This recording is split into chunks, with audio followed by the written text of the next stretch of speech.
ठीक है। लेक्चर को मैंने स्टार्ट कर दिया। हमने जो कल टॉपिक पढ़ा था वो बैलेंस और अनबैलेंस फोर्स पढ़ा था। और उसी से मतलब क्या कहते हैं, अगर इसका लास्ट हम देखें, है ना, अगर मतलब क्या कहते हैं, अगर मतलब फोर्स के बारे में देखें, तो आज हम फोर्स के बारे में और अच्छे से समझने वाले हैं। ठीक है। और फोर्स को अगर तुम्हें अच्छे से समझना है तो तुम्हारे पास न्यूटन के जितने भी लॉज हैं मोशन से रिलेटेड, उन सारी चीजों को अगर तुम्हारे पास अगर ज्ञान हो जाएगा तो मतलब तुम्हें ज्यादा अच्छे से समझ में आएगा।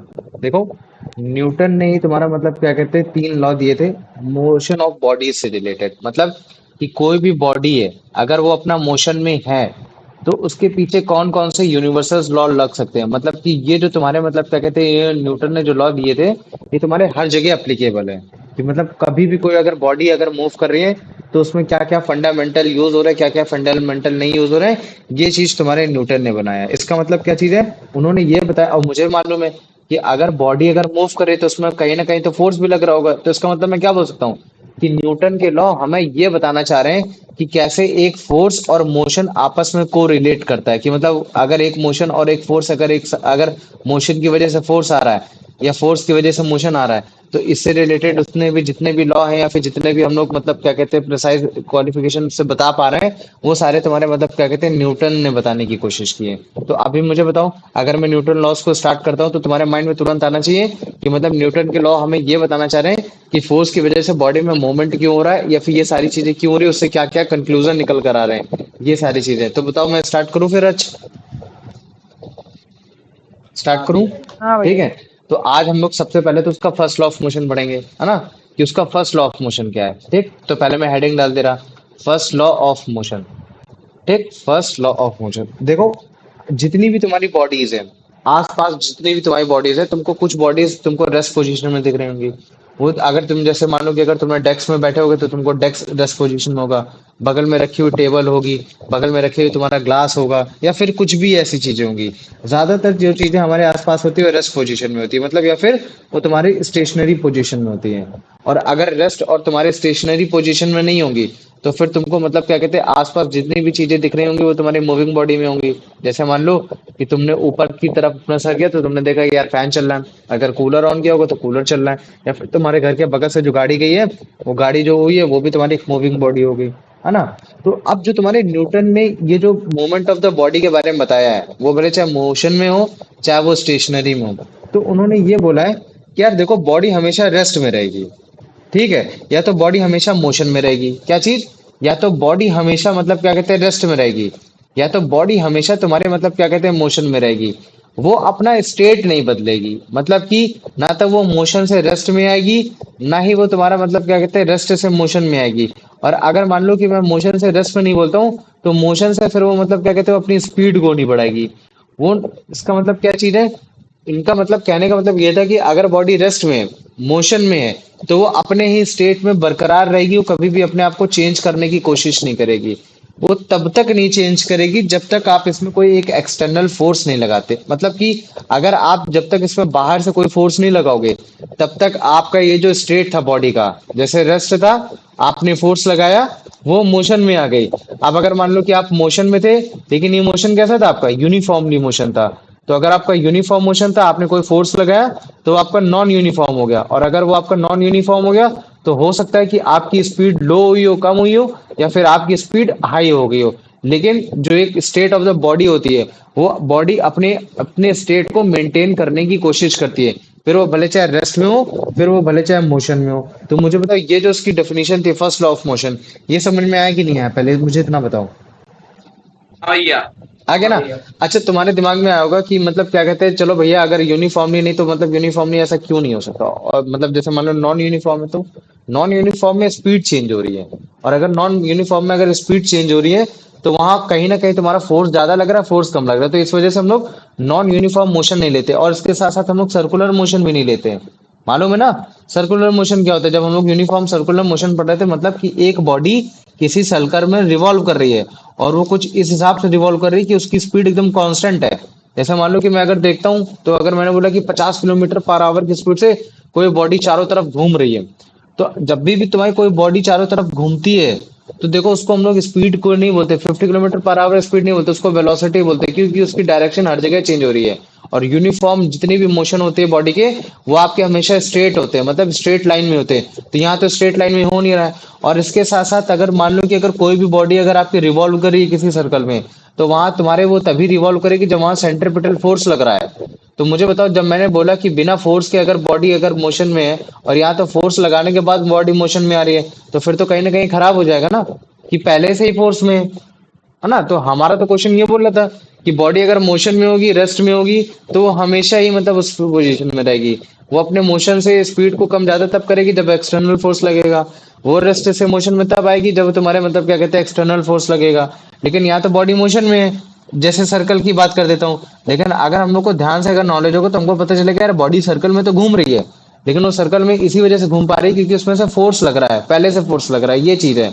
तो अभी देखो, ये जो हम लोग कंडीशन बोलते हैं ना, कि मान लो कि बॉडी आपकी मतलब क्या कहते हैं यूनिफॉर्मली मूव कर रही है, तो यहाँ जो बॉडी यूनिफॉर्मली मूव कराने की कोशिश करते हैं, हम उसमें ये कंडीशन लेते हैं कि यहाँ कोई भी रेजिस्टेंस नहीं है। रेजिस्टेंस इन द सेंस मतलब यहाँ किसी भी प्रकार का फ्रिक्शन नहीं है, ना तो मतलब एयर का ड्रैग है, ना तो यहाँ तुम्हारा किसी भी सरफेस का ड्रैग है, जिसकी वजह से मतलब क्या कहते हैं गाड़ी तुम्हारी मतलब ऊपर नीचे स्पीड में कम हो रही है। बस हम यूनिफॉर्मली मोशन बताने की कोशिश करते हैं कि यहाँ कोई भी फ्रिक्शन नहीं, बस हमने केवल एक बार धक्का मारा तो वो इसी स्पीड में जा रही है। और अगर ये किसी को समझ में नहीं है तो कोई बात नहीं, अभी मैं तुम लोग को इसके बारे में और अच्छे से समझाने की कोशिश करूंगा।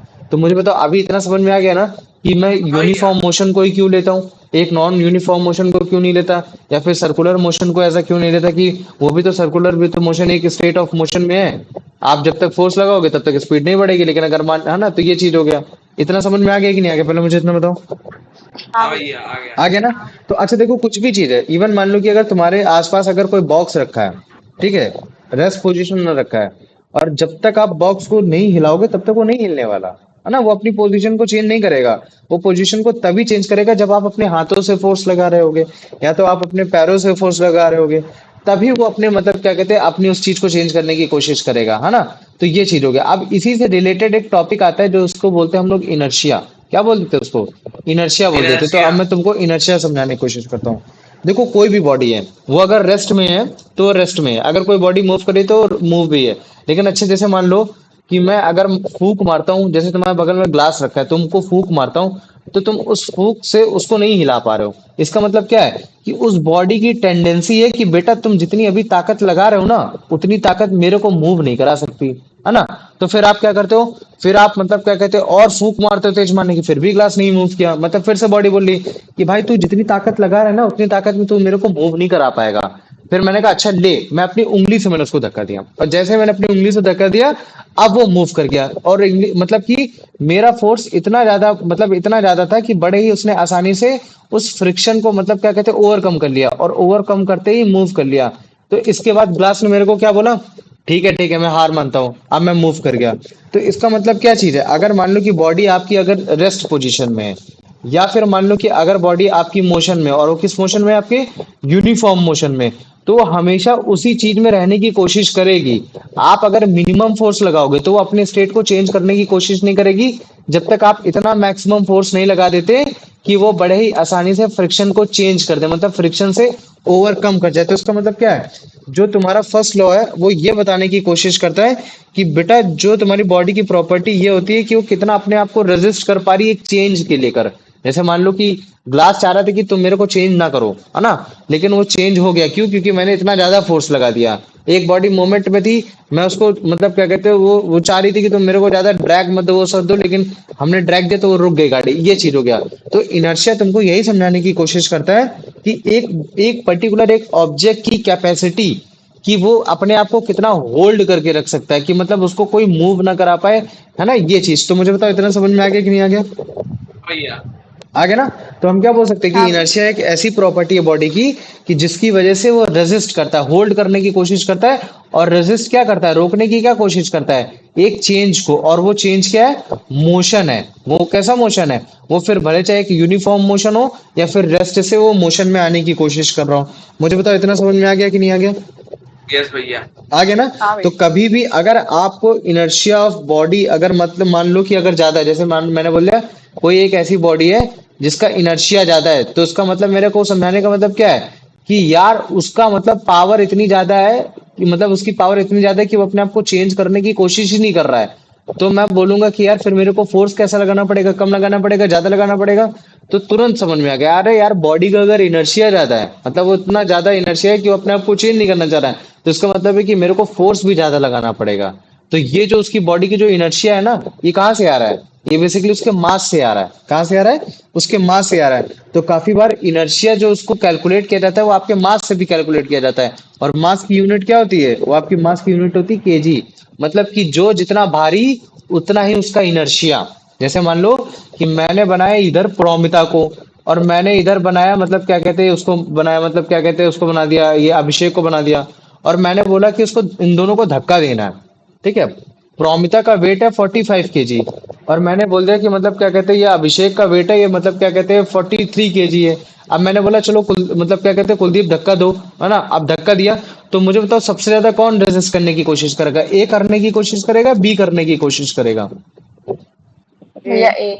ए करने की कोशिश करेगा। और रजत क्या करने की कोशिश कर रहा है? यार मेरे को नहीं मूव करना है, मेरे को नहीं, मतलब प्रॉब्लम नहीं, मेरे को मूव नहीं करना है। ठीक है? और जैसे ही मतलब क्या कहते हैं उसने मूव, मतलब क्या कहते हैं बी वाले को धक्का देने की कोशिश किया, वो मूव कर गया। क्यों? क्योंकि दोनों में वेट डिफरेंस था, मतलब कि दोनों का इनर्शिया अलग अलग था। और इसका ए का इनर्शिया कितना था? 45 kg था। और बी का इनर्शिया कितना था? 43 kg था। ये चीज है ना? तो इस चीज को समझना। काफी बार इनर्शिया को हम लोग ऐसा मास भी कंसिडर कर लेते हैं कि जो जितना ज्यादा हैवी होगा वो उतना ज्यादा ही मतलब उसमें इनर्शिया होगा।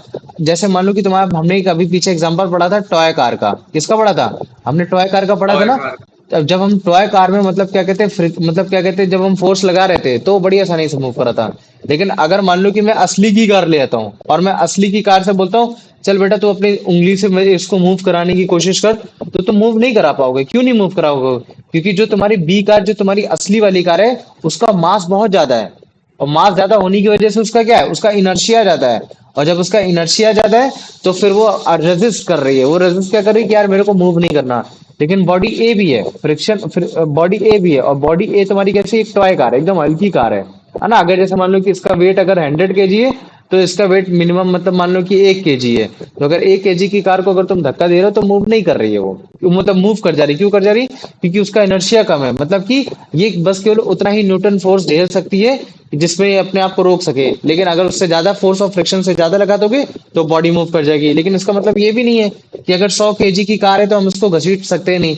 बस हमको क्या करना है? फ्रिक्शन से ज्यादा फोर्स लगाना है। अगर मान लो कि फ्रिक्शन इस समय इसको होल्ड करने की कोशिश कर रहा है, वो है 80 न्यूटन। और ग्रेविटी अगर होल्ड कराने की कोशिश कर रही है इसको, मतलब क्या कहते हैं मतलब मान लो कि 80 न्यूटन, 80 इस तरह को कोशिश करा रही है, तो हमको इससे ज्यादा फोर्स लगाना है कि बड़े आसानी से हम मतलब फ्रिक्शन फोर्स को भी कम ओवरकम कर जाए और हम ग्रेविटी को भी ओवरकम जाए, तो हमारा बॉडी मूव हो जाएगा। लेकिन हमको ताकत सबसे ज्यादा बी ही वाले में लगने वाली है। क्यों? क्योंकि इसका इनर्शिया ज्यादा था और ए वाले में कम ताकत लगी। क्यों? क्योंकि इसका इनर्शिया कम था। अब मुझे बताओ इतना समझ में आ गया कि नहीं आ गया? हाँ भैया। हाँ आ गया भैया। ना?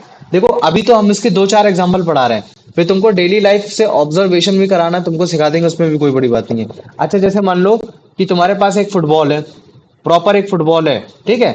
और मैंने एक एज अ फुटबॉल और भी बनाया, डमी फुटबॉल बनाया। लेकिन ये डमी फुटबॉल थी तुम्हारा, मतलब क्या कहते हैं स्टोन की बनी हुई थी। किसकी बनी हुई थी? स्टोन की बनी हुई थी। और ये जो तुम्हारी रियल फुटबॉल थी, और ये रियल फुटबॉल मतलब वही क्या कहते हैं प्रॉपर उसकी, मतलब क्या कहते हैं उसकी लेदर की बनी थी, इन सब चीजों की बनी थी। मैंने बोला किक करो, मारो। तो मुझे बताओ कौन मूव करेगी? ए वाली मूव करेगी, बी वाली मूव करेगी? ए। या ए ए वाली। वाली मूव ए करेगी, है ना? ए क्यों? वाली। एक बी वाली क्यों नहीं मूव करेगी? तुम क्या बोलोगे? क्योंकि भैया इसका इनर्शिया ज्यादा है। इनर्शिया ज्यादा मतलब है कि ये अपने पोजीशन को चेंज नहीं करना चाह रही। और मैं बोलूंगी कि यार अपने पोजीशन को चेंज करना क्यों नहीं चाह रही, तो तुम बोलोगे क्योंकि भैया ये बहुत भारी है, भैया ये 100 किलो की है, भैया ये मतलब क्या कहते हैं 50 किलो की है, भैया ये 60 किलो की है। 60 किलो की बॉल को भैया हम तो नहीं किक कर पाएंगे, हमारे पैर में इतनी फोर्स है ही नहीं है, तो हमको चोट लग सकती है। समझ में आ रहा है? ये हमको चोट लग सकती है, ये चीज हो गया। और रही बात अगर तुम्हारे मान लो कि कोई रियल फुटबॉल है, तो रियल फुटबॉल अगर जैसे मान लो कि उसमें जो इनर्शिया है वो कम हो रखा है, इनर्शिया कम हो रखा है, तो मतलब ये क्या कहते हैं उतना वो रेजिस्टेंस दे नहीं पा रहा है, तो तुम्हारा पैर का जो फोर्स लग रहा है, जो उसमें न्यूटन फोर्स लग रहा है, जो पैर तुम्हारा लगाने की कोशिश कर रहा है, वो बड़े ही आसानी से फ्रिक्शन फोर्स को ओवरकम कर देगा और उसको मतलब क्या कहते हैं किक कर देगा बॉल को। तो यहाँ हमको पता चल गया है ना? तो जब भी कोई अगर मान लो कि मैंने बोल दिया कि अगर 1 kg का कोई सब्सटेंस है, या फिर मान लो मैंने बोल दिया 20 kg का सब्सटेंस है, तो तुरंत हमको समझ में आ जाता है कि तुम्हारा 20 kg का जो सब्सटेंस है उसमें ज्यादा इनर्शिया है, और जो तुम्हारा 1 kg का इनर्शिया है उसमें तुम्हारा मतलब क्या कहते हैं कम इनर्शिया, और कम इनर्शिया होने की वजह से ये तुम्हारा जल्दी मूव करेगा, और जो तुम्हारा 20 kg ऑफ इनर्शिया ज्यादा होने की वजह से ये तुम्हारा पहले वाले के कंपैरिजन में मूव नहीं करेगा। वो मूव तभी करेगा जब आप फ्रिक्शन से ज्यादा ही मतलब क्या कहते हैं फोर्स लगाने की कोशिश करोगे। इवन पहले वाले में 1 kg का सब्सटेंस अपने आप से मूव नहीं करने लगता है जब तक आप उस पर कोई फोर्स नहीं लगाते, और यही तुम्हारी चीज बताने की कोशिश करता है Newton first law of motion. अब मुझे बताओ इतना समझ में आ गया कि नहीं आ गया? हाँ भैया। आ गया। अच्छा हाँ याद करो, पिछले टॉपिक में मैंने बोला था कि कोई बॉडी अगर मूवमेंट में है, अगर मोशन में है, मतलब कि यूनिफॉर्म मोशन में है, तो वो हमेशा तुम्हारे यूनिफॉर्म मोशन में होगी अगर वहां कोई भी रेजिस्टेंस नहीं लग रहा है। मतलब कि अगर वो कहीं भी तुम्हारा अगर फ्रिक्शन नहीं लग रहा है, वो भले चाहे तुम्हारा ग्राउंड से आए, फिर वो भले चाहे तुम्हारा एयर से आए। तो ये वाला कंसेप्ट किसने दिया था? न्यूटन ने दिया था या गैलीलियो ने दिया था? बताओ मुझे। गैलीलियो ने। गैलीलियो ने दिया था, और यही बात तुम्हारा न्यूटन भी बोल रहा है ना? न्यूटन भी बोल रहा है और गैलीलियो भी बोल रहे हैं। तो इसी वजह से तुम्हारा न्यूटन और गैलीलियो का फर्स्ट लॉ मतलब एक ही माना जाता है। समझ रहे हो ना? एक एक ही मान लिया जाता है। मतलब कि न्यूटन के फर्स्ट लॉ ऑफ मोशन को काफी बार मतलब लोग गैलीलियो लॉ ऑफ इनर्शिया भी बोल देते हैं। क्या बोल देते हैं? Galileo law of Galileo law inertia. Of तो इस चीज को कभी भी कंफ्यूज मत करना, दोनों का मतलब बराबर ही है। समझ में आ गया कि नहीं आ गया? बताओ मुझे इतना। हाँ भैया। आ गया। अब मैं तुम हाँ लोग को भैया। मतलब एक क्या कहते हैं एक सबसे फेमस एक एक्सपेरिमेंट बता दे रहा है जो मैक्सिमम तुम्हारे स्कूल वाले कराते ही कराते हैं। Flicking of cart. ठीक है, फ्लिकिंग ऑफ फोर कार्ट। मतलब मैं तुमको दिखाता हूँ। जैसे मान लो कि ये तुम्हारा ग्लास है, ठीक है। अब ये ग्लास है, अगर मान लो कि मैंने इसके ऊपर एक कार्ड रख दिया। क्या रख दिया? एक मैंने कार्ड रख ये दिया। हमारे स्कूल में कराया गया था। कराया गया था ना? हाँ, ये सबके स्कूल में कराया जाता है। और इसी कार्ड के ऊपर जैसे मान लो कि मैंने एक मतलब क्या कहते हैं कॉइन रख दिया, और मैंने तुमसे बोला कि बहुत ही तेज मतलब स्पीड में होना चाहिए, ठीक है?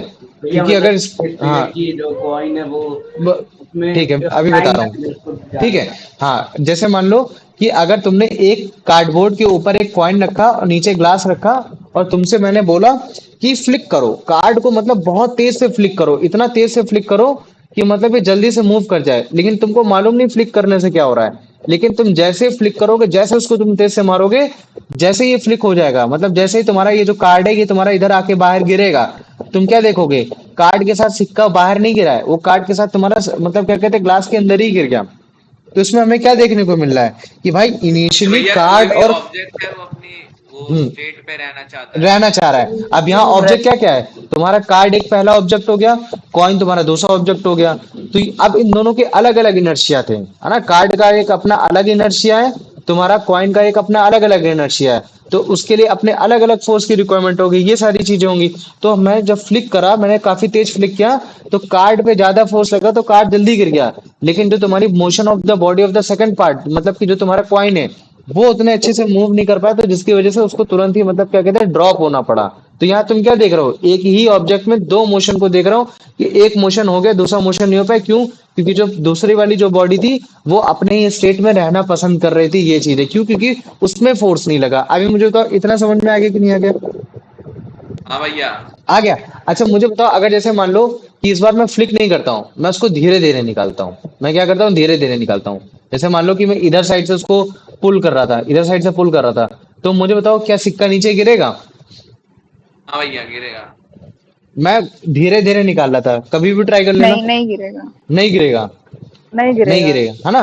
क्यों? क्योंकि उस समय हाँ भैया। इस वजह से नहीं गिरेगा, क्योंकि उस समय जो सिक्का है ना, वो सिक्का तुम्हारा बेसिकली कार्डबोर्ड का ही पार्ट हो गया।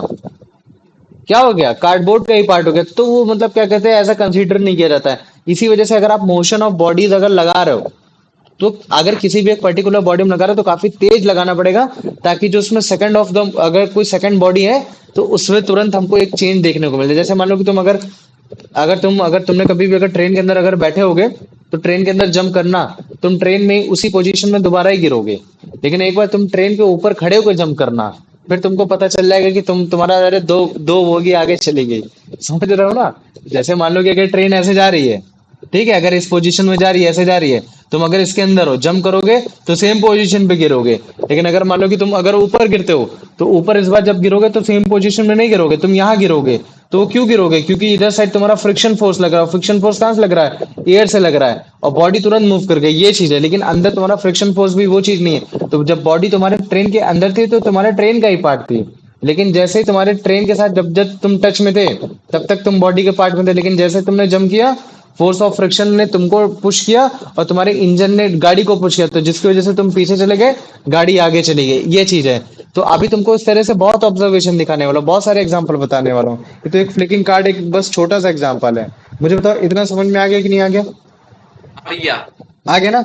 ये हाँ चीज हो भैया। गया। तो अब देखो, अगर जैसे मान लो कि ये तो तुम्हारा मतलब क्या कहते हैं मोशन ऑफ बॉडी, मैंने हर बार जितने भी अभी एग्जांपल लिए, वो चाहे किकिंग ऑफ फुटबॉल हो, चाहे वो तुम्हारा मतलब गाड़ी को पुश करना हो, चाहे वो किसी भी एक बॉक्स को उठाना हो, वो हर केस में जो तुम्हारा बॉडी का जो स्टेट था वो तुम्हारा रेस्ट था। कैसा था? तुम्हारा रेस्ट पोजीशन में है। आ जाओ अब हम एक ऐसी पोजीशन लेते हैं जिसमें बॉडी तुम्हारी मोशन में है। कैसे है तुम्हारी बॉडी? तुम्हारी मोशन में, और वो मोशन में कैसी है? तुम्हारी यूनिफॉर्मली मोशन में है। कैसी है? यूनिफॉर्मली मूव कर रही है। मतलब कि अगर जैसे मान लो कि अगर वो ए पोजीशन से बी पोजीशन में जाती है और बीच में कहीं तीन पोल थे या फिर कोई तीन पैरामीटर थे जो स्पीड को चेक करते थे, तो हर बार केस में तुम्हारे मतलब क्या कहते हैं 1 किलोमीटर पर आवर की स्पीड थी, मतलब कि यूनिफॉर्मली स्पीड ही थी। अब अगर मान लो कि मैंने ये, जब तुम पहले वाले खंबे से तुम यहाँ दूर यहाँ पार हो गए, ठीक, मैंने तुरंत गया, मैंने पीछे से मतलब क्या कहते हैं तुमको ठोक दिया, फिर मैंने और ज्यादा ताकत लगा दी, फिर जैसे मान लो मैंने और एस्केलेटर ले लिया, तो इस बार जब मैंने दोबारा मतलब मैंने तुमको चेक करने की कोशिश की, स्पीड चेकर से चेक करने की कोशिश की, तो 1 किलोमीटर पर आवर की स्पीड तो यहाँ थी, लेकिन यहाँ तुम्हारी 2 किलोमीटर की पर आवर की स्पीड हो गई, और फिर तुमने ब्रेक मारने हल्की स्टार्ट की, फिर तुम्हारी 1 किलोमीटर की पर आवर की स्पीड होगी। मतलब क्या चीज में देख रहा हूँ, तुम्हारी स्पीड वेरिएट कर रही है। मतलब कि तुम यूनिफॉर्मली मोशन से तुम नॉन यूनिफॉर्म मोशन में आ रहे हो। और तुम नॉन यूनिफॉर्म मोशन में क्यों आए? क्योंकि तुमने एसेलरेट यूज किया, मतलब एसेलरेशन यूज किया, बॉडी को एसेलरेट किया, मतलब ताकत लगाई कि ताकि और जल्दी आगे बढ़े, या फिर आपने ब्रेक लगा के उसको as a force of friction बढ़ाने की कोशिश की, तो वो चीज हो गई। तो यहाँ भी तुम्हारा मतलब मैं बताने की यही चीज कोशिश कर रहा हूँ कि यहाँ भी तुमने एक बेसिकली क्या किया, एक एक्सटर्नल फोर्स लगाया। अगर आप एक्सटर्नल फोर्स नहीं लगाते तो उस केस में फिर आपकी बॉडी मूवमेंट में नहीं आ, मतलब क्या कहते हैं बॉडी में आपका मोशन में वेरिएशन नहीं आता। तो मुझे बताओ इतना समझ में आ गया कि नहीं आ गया? आया इतना? हाँ भैया। आ गया ना? अच्छा देखो, जब भी हम किसी की बॉडी को देखते हैं तो हमको देखने में क्या लगता है कि यार अगर बॉडी मान लो कि यूनिफॉर्मली अगर किसी स्ट्रेट लाइन में भी जा रही है तो वो तुम्हारी कभी भी मतलब क्या कहते हैं रेस्ट में नहीं आएगी। जैसे मान लो कि अगर मैंने बोल दिया कि अगर कोई एक बॉडी, जैसे तुम भाग रहे हो और तुम यहाँ से भाग रहे हो, ऐसे भागते हुए जा रहे हो, या फिर तुम कोई गाड़ी मान लो कि जा रही है और वो 50 किलोमीटर पर आवर की स्पीड में जा रही है, तो देखने में जरूर लगता है कि भाई वो मतलब क्या कहते हैं हमेशा मतलब क्या कहते हैं उसी पोजीशन में बनी ही रहेगी, यूनिफॉर्मली पोजीशन में बनी ही रहेगी। अगर जैसे मान लो कि एक कोई गाड़ी है, उसके अंदर कोई भी इंसान नहीं बैठा कि जो एक्सेलरेट भी कर सके, ब्रेक भी मार सके, लेकिन वो 50 किलोमीटर पर आवर की स्पीड से जा रही है, ठीक है, तो हमको देखने में जरूर लगेगा कि यार वो 50 किलोमीटर की स्पीड से जा रही है, और तुम्हारे इनर्शिया के हिसाब से मतलब क्या कहते हैं जो बॉडी अपना पोजीशन चेंज नहीं करना चाहती, मतलब यूनिफॉर्मली जाना चाहती है। ये केवल अपीयरेंस में अच्छा है, सोचने में अच्छा है, लेकिन एक्चुअली में ये पॉसिबल नहीं है। एक्चुअली में क्यों पॉसिबल नहीं? क्यों? क्योंकि फ्रिक्शन बाबा जो है ना हमारे, ये फ्रिक्शन बाबा हमेशा प्रेजेंट रहते हैं, ये हमेशा रहेंगे। ये टायर के नीचे तुमको मिलेंगे इन अ ग्राउंड, या तो फिर ये तुमको एयर में मिलेंगे। तो अगर मान लो कि बॉडी अगर तुम्हारे अंदर नहीं, कार के अंदर अगर कोई इंसान नहीं बैठा एक्सेलरेट करने के लिए, ब्रेक करने के लिए, तो वो बॉडी हमेशा मतलब क्या कहते हैं तुम्हारी मतलब क्या कहते हैं हमेशा आगे जाके रुकनी ही रुकनी है। ये चीज है। तो इसका मतलब है कि अगर जैसे मान लो कि मैं बोल देता हूँ कि कार के अंदर मतलब क्या कहते हैं कार के अंदर अगर जैसे मान लो कि कोई इंसान बैठा है, भैया वो एक्सेलरेट कर रहा है, तब तो उस केस में तो हम बोलेंगे ही नहीं, हम बोलेंगे ही नहीं कि वो बॉडी मतलब क्या कहते हैं इनर्शियल पोजीशन में, मतलब कि वो अपने पोजीशन को चेंज नहीं करना चाह रहा, यूनिफॉर्मली चेंज नहीं करना चाह रहा है। याद रखो, यूनिफॉर्म पोजीशन ऐसा कुछ नहीं होता, ठीक है। यूनिफॉर्मली बॉडी मूव नहीं करती है, आप उसमें मतलब क्या कहते हैं कोई ना कोई फोर्स लगाते ही रहते हो। वो बात अलग कंडीशन हो सकती है कि जैसे मान लो कि अगर 50 किलोमीटर पर आवर की स्पीड में आप मतलब गाड़ी को एक्सेलरेट कर रहे थे, लेकिन आपने जैसे उसमें एक्सेलरेशन हटाया, मतलब जैसे ही अपने एक्सेलरेशन से हटाया, तो हो सकता है कि 5-10 सेकंड तक आपकी 50 किलोमीटर पर आवर की स्पीड ही हो। तो पहले आप इस पोजीशन में थे, अब इस पोजीशन में हो गए, तो उस समय ना तो मैंने ब्रेक मारा ना तो मैंने उस समय मारा, तो उस समय तुम बोल सकते हो कि हाँ बॉडी आपकी यूनिफॉर्मली मूव कर रही थी। लेकिन मैं बोलूँ कि मैंने 50 किलोमीटर पर आवर की स्पीड से मैं गाड़ी भगा रहा था और मैंने एक्सेलरेशन हटा दिया, ब्रेक भी नहीं लगाया, तो वो हमेशा मतलब क्या कहते हैं 50 किलोमीटर पर आवर की स्पीड से चलती रहेगी? नहीं, बिल्कुल नहीं चलने वाली। क्यों? क्योंकि फ्रिक्शन हमेशा प्रेजेंट रहेगा, और जब फ्रिक्शन प्रेजेंट रहेगा तो ये आगे जाके तुम्हारी गाड़ी रुकनी ही रुकनी है। तो मुझे बताओ इतना समझ में आ गया कि नहीं आ गया? हाँ भैया। आ गया ना। तो बस यही एक तुम्हारा वो आ रहा था कि अगर जैसे मान लो कि फ्रिक्शन नहीं है, अगर ये मान लो कि चीजें कुछ नहीं है, तो अगर कोई भी रेजिस्टेंस नहीं है, तब उस केस में मतलब क्या कहते हैं, तब इनर्शियल लॉ इसमें लागू हो सकता है कि हाँ मतलब बॉडी यूनिफॉर्मली मोशन में जाना चाह रही थी, तो वो हमेशा जाती रहेगी, वो कभी भी रुकेगी नहीं। लेकिन एक्चुअली में रुकेगी क्यों? क्योंकि friction is always present in our nature. समझ में आ गया कि नहीं आ गया?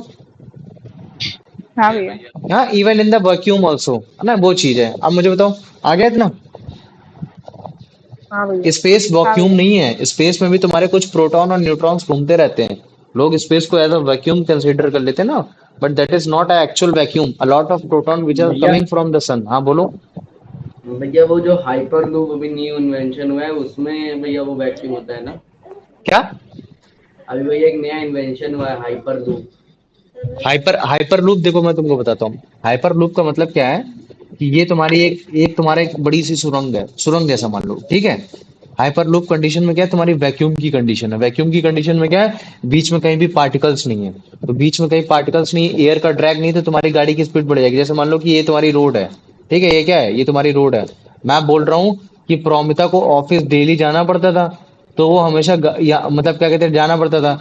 अब उसके पास एक रास्ता था ये हाइपर लूप वाला, और एक रास्ता था ये तुम्हारा नीचे गाड़ी वाला। हाइपर लूप में ये क्या था कि तुम्हारा एयर का रेजिस्टेंस नहीं था, बिल्कुल नहीं था, एयर का रेजिस्टेंस नहीं था। लेकिन तुम्हारे ये एयर का रेजिस्टेंस नहीं था, और साथ में यहाँ तुम्हारा ग्राउंड का भी रेजिस्टेंस नहीं था। क्या चीज? यहाँ तुम्हारा ग्राउंड का भी रेजिस्टेंस है। अभी तुमको ग्राउंड का रेजिस्टेंस बताऊंगा कि ये भैया ग्राउंड में गाड़ी नहीं चल रही, ये कैसे हो सकता है, ठीक है। अभी वो बताऊंगा। अब जैसे मान लो कि बी वाली जो लेन है, जो रोड है, यहाँ तुम्हारा एयर का भी रेजिस्टेंस मिल रहा है, और यहाँ तुमको ग्राउंड का भी रेजिस्टेंस मिल रहा है, मतलब दोनों तरफ से फ्रिक्शन मिल रहा है। तो मुझे बताओ, प्रोमिता को किस किस लेन से जाना चाहिए, ए वाले से जाना चाहिए, बी वाले से जाना चाहिए? भैया ए वाले से। ए वाले से जाना चाहिए। तो अभी देखो हाइपर लूप कंडीशन में क्या होता है कि हाइपर लूप में तुम्हारा जो रास्ता होता है, उसमें कोई भी एयर नहीं पाई जाती। तो एयर ना पाने की वजह से रेजिस्टेंस ब्लॉक हो गया। फिर उसके बाद दोबारा तुम बोलोगे कि भैया ग्राउंड में फिर रेजिस्टेंस मिलेगा। तो ग्राउंड में बेसिकली क्या होता है ना, इनके बीच में मतलब क्या कहते हैं, इनके मतलब रोड में बेसिकली मैग्नेट लगा होता है। क्या लगा होता है? मैग्नेटिक लेविटेंट बोलते हैं इसको, मैग्नेट लेविटेंट बोलते हैं, ठीक है। तो लेविटेंट्स का मतलब क्या है कि कोई भी जैसे, अच्छा मुझे बताओ, क्या नॉर्थ पोल एक साथ आपस में जुड़ सकते हैं? मेरे को बस केवल इतना बताओ। नहीं भैया। नहीं नहीं जुड़ सकते भैया। ना, नहीं जुड़ सकते ना। और जैसे मान लो कि मैं बोल देता हूँ कि ये तुम्हारा, इसमें जो तुम्हारे, जैसे मान लो कि सुरंग के अंदर तुम्हारी जो नीचे जो तुम्हारा रोड थी, वो तुम्हारी रोड तुम्हारी नॉर्थ पोल की थी, और जो तुम गाड़ी लेकर आए हो, या फिर जो कोई भी मतलब क्या कहते हैं ट्रेन लेकर आए हो, उसके नीचे तुम्हारा साउथ था, नो सॉरी नॉर्थ था। तो मुझे तो क्या गाड़ी तुम्हारी जमीन से टच में है? नहीं भैया। नहीं टच में। भैया और मैं बताओ, अगर मैं गाड़ी को एक्सेलरेट करूंगा तो कहीं से कहीं मेरे को फ्रिक्शन मिल रहा है? नहीं। नहीं मिल रहा। तो फ्रिक्शन नहीं मिलने की वजह से मेरी गाड़ी और स्पीड में भागेगी। समझ में आ गया कि नहीं आ गया? हाँ भैया पर भैया उसके अंदर पूरा वैक्यूम नहीं होता है भैया, सिर्फ कम से कम 15 या 20% उसके अंदर एयर रखनी पड़ती है। रखनी ही पड़ेगी ना, नहीं रखोगे तो बेटा निपट नहीं जाओगे। नहीं भैया मतलब वो हाइपर लूप के वो जो सुरंग होती है उसके अंदर रखनी पड़ती है, क्योंकि हाँ अगर वो नहीं होगा तो जो उसका पंखा है वो कैसे चलेगा अंदर जो। हाँ, वो जो उसका मतलब इससे क्या कहते हैं, जो वो उसको एक्सलरेट। एग्जॉस्ट कर रहा है, समझते नहीं हो? नहीं, जो एक्सलरेशन प्रोड्यूस कर रहा है। हाँ, एक्सेलरेशन प्रोड्यूस कर रहा है। देखो कोई भी चीज अगर हमारी मूव करती है ना, तो जब उसमें जो गियर्स होते हैं ना, जब तुम्हारे गियर मूव करेंगे तभी होगा। और जब गियर तभी मूव करेंगे जब आप उसमें एनर्जी प्रोवाइड कराओगे। एनर्जी कहाँ से प्रोवाइड होती है? हीट एनर्जी से प्रोवाइड होती है। तो हीट के लिए भी आपको मतलब कुछ ना कुछ फंक्शन चाहिए ये चीजें, है ना। तो जब एग्जॉस्ट करते हो तो उसके लिए आपके पास कुछ पार्टिकल्स होने जरूरी भी है, इसलिए आप टोटल मतलब क्या कहते हैं, टोटल एयर रेजिस्टेंस पे आप काम भी नहीं कर पाओगे, है ना, ये भी चीज है। अब मुझे बताओ, इतना समझ में आ गया कि नहीं आ गया? हाँ भैया। हाँ भैया। हाँ आगे ना। भैया। देखो अब अगर तुम लोग को ये आ जाएगा ना, तो फिर उसके बाद अभी मैं तुम लोग को थोड़ा सा ऐसा पढ़ाता हूँ। फिर उसके बाद मैं तुमको डेली लाइफ के एग्जांपल्स बताऊंगा, है ना, डेली लाइफ के एग्जांपल्स बताऊंगा, एक एक एग्जांपल बताऊंगा कि कहाँ तुमको मतलब क्या कहते हैं इनर्शियल फोर्स देखने को मिल रहा है, कहाँ तुम्हारा मतलब क्या कहते हैं फर्स्ट लॉ ऑफ मोशन तुमको देखने को मिल रहा है। फिर उस तरीके से बताऊंगा। अभी तो फर्स्ट लॉ ऑफ मोशन के मतलब मैंने तुमको एग्जांपल बता ही दिए। जैसे एक तुम्हारा मतलब क्या कहते हैं वो फ्लिकिंग ऑफ कार्ड वाला हो गया, और उसके साथ साथ किकिंग ऑफ फुटबॉल वाला हो गया। और मैंने तुमको अभी एक एग्जांपल और बताया था, कौन सा बताया था? एक तुम्हारा ये हाइपर लूपी वाला बता दिया। और बताओ मुझे, और मैंने कौन सा एग्जांपल बताया अभी? और कौन सा एग्जांपल भैया बताया? कार्ड ना वाला। साइकिलिंग वाला मैंने बताया। फ्लिकिंग ऑफ कार्ड यही लिखा है, पागल, फ्लिकिंग ऑफ कार्ड पूरा लिखना पड़ता है क्या? ठीक है। साइकिलिंग वाला हो गया, है ना। तो ये चार पांच एग्जांपल्स हैं, इनको, है ना, ये चीज हो गया। फिर तुम्हारा इनर्शियल ऑफ मास को समझाने के लिए तुम्हारा heavy mass of the object हो, ये सारी चीज हो गई। तो अब इन सबके एग्जांपल तुम लोग को दिखाता हूँ, फिर उसके बाद फिर मतलब क्या कहते हैं डेली लाइफ के एग्जांपल दिखाता हूँ। देख लो, न्यूटन है ना, ये न्यूटन है। ठीक है, फेस ज्यादा दिन तक रिकग्नाइज नहीं होते, लेकिन बार बार देखोगे तो याद हो जाएगा। ठीक है, इन्होंने मतलब प्रेसाइज डेफिनेशन बताने की कोशिश की है कि फोर्स और तुम्हारा मतलब क्या कहते हैं बॉडी ऑफ मोशन के बीच में क्या रिलेशनशिप है। तो उन्होंने इस रिलेशनशिप को अपने 3 लॉस में डिराइव करने की कोशिश की है। तो वो पहला लॉ तुम्हारा as a first law of motion बोला जाता है। क्या बोला जाता है? फर्स्ट लॉ ऑफ मोशन बोला जाता है। ठीक है, तो फर्स्ट लॉ ऑफ मोशन के अकॉर्डिंग उन्होंने ये बोला है कि कुछ बॉडीज होती हैं जो हमारे आसपास होती हैं, वो रेस्ट पोजीशन में होती है, या तो फिर वो जिनको हम स्टेशनरी बोल देते हैं, या तो वो तुम्हारे मोशन में होती हैं। और इसी के बिहेवियर को बताने की कोशिश की है कि बॉडी का तुम्हारा बिहेवियर क्या है उनके स्टेट को लेकर, कि वो रेस्ट में है कि वो यूनिफॉर्म मोशन में जब वो स्ट्रेट लाइन में जा रही है। तो इनके बिहेवियर को बताने की कोशिश की है, और यही बिहेवियर इनका फर्स्ट लॉ ऑफ मोशन है। और बिहेवियर क्या चीज है कि अगर बॉडी रेस्ट में है तो रेस्ट में ही रहेगी, अगर बॉडी मोशन में है तो वो मोशन में ही रहेगी, स्ट्रेट लाइन में, है ना। तब तक जब तक हम कोई एक्सटर्नल फोर्स नहीं लगा रहे कि ताकि उनका स्टेट ऑफ मोशन चेंज हो, या फिर रेस्ट से मोशन में आए, या फिर वो यूनिफॉर्म मोशन से नॉन यूनिफॉर्म मोशन में आए, है ना। तो ये चीज हो गया। अब अगर जैसे, हाँ बोलो क्या पूछ रहे हो? कुछ पूछ रहे क्या? चलो कोई बात नहीं, ठीक है। तो अब देखो यही चीज, अब जैसे मान लो कि ये बॉक्स है, पहले बॉक्स रखा हुआ था ना, बॉक्स तो आराम से बड़े ग्राउंड में रखा हुआ था, वो अपने आप को मूव नहीं कर रहा था। ये बिहेवियर था तुम्हारे बॉडी का। पहले बॉडी का बिहेवियर क्या था? ये था कि वो अपने आप को मूव नहीं कर रहा था। लेकिन वो तब तक नहीं मूव करेगा जब तक आप इसमें कोई एक्सटर्नल फोर्स नहीं लगाते। अब मैंने आप एक फोर्स लगाया, कंपल्ड किया अपनी तरफ से, वो कैसे किया? अपने हाथों से किया। और जब मैंने अपने हाथों से किया तो मैं बड़े आसानी से टेबल से या फिर ग्राउंड से मैंने उसको उठा दिया। तो मैं यही बताना चाह रहा हूँ कि बॉडी का जो बिहेवियर है वो मेंटेन करके रखने की कोशिश करेगा। और बिहेवियर क्या है? या तो वो स्टेट ऑफ रेस्ट में रहेगा, या तो वो स्टेट ऑफ मोशन में रहेगा। और वो मोशन कैसा होगा? वो तुम्हारा मोशन होगा एक तरीके का, मतलब क्या कहते हैं कि तुम्हारा यूनिफॉर्म मोशन हो गया। तो बस यही चीज बताने की कोशिश करी कि बॉडी की एक ऐसी टेंडेंसी, मतलब उसकी इतनी ताकत कि वो रेस्ट की पोजीशन में बना ही रहे, या तो वो मूव कर रहा है तो वो स्ट्रेट लाइन में ऐसा यूनिफॉर्म मोशन मूव ही करता रहे, तो उसको इनर्शिया बोलते हैं। तो जो फर्स्ट लॉ ऑफ मोशन है वो इनर्शिया की ही बात कर रहा है, मतलब बॉडी के बिहेवियर की ही बात कर रहा है। तो इनर्शिया को मैं क्या बोलूंगा कि एक बॉडी की ऐसी प्रॉपर्टी जो कि अपने अपने चेंज को रेजिस्ट करना चाहती है, अपने, और कौन से चेंज को? अपने स्टेट को, मतलब कि वो रेस्ट से यूनिफॉर्म, मतलब रेस्ट से मोशन में नहीं आनी चाहती, ना यूनिफॉर्म मोशन से वो तुम्हारा नॉन यूनिफॉर्म मोशन में आना चाहता है। तो फिर चलो ये चीज समझ में आ गया। अब इसका कंक्लूजन क्या निकल कर आ रहा है? हमको पता चल रहा है कि जिस बॉडी का इनर्शिया ज्यादा है, इसका मतलब है कि ऑब्वियस ही बात है कि वो तुम्हारा स्टेट ऑफ रेस्ट और यूनिफॉर्म मोशन को चेंज नहीं करना चाहेगा।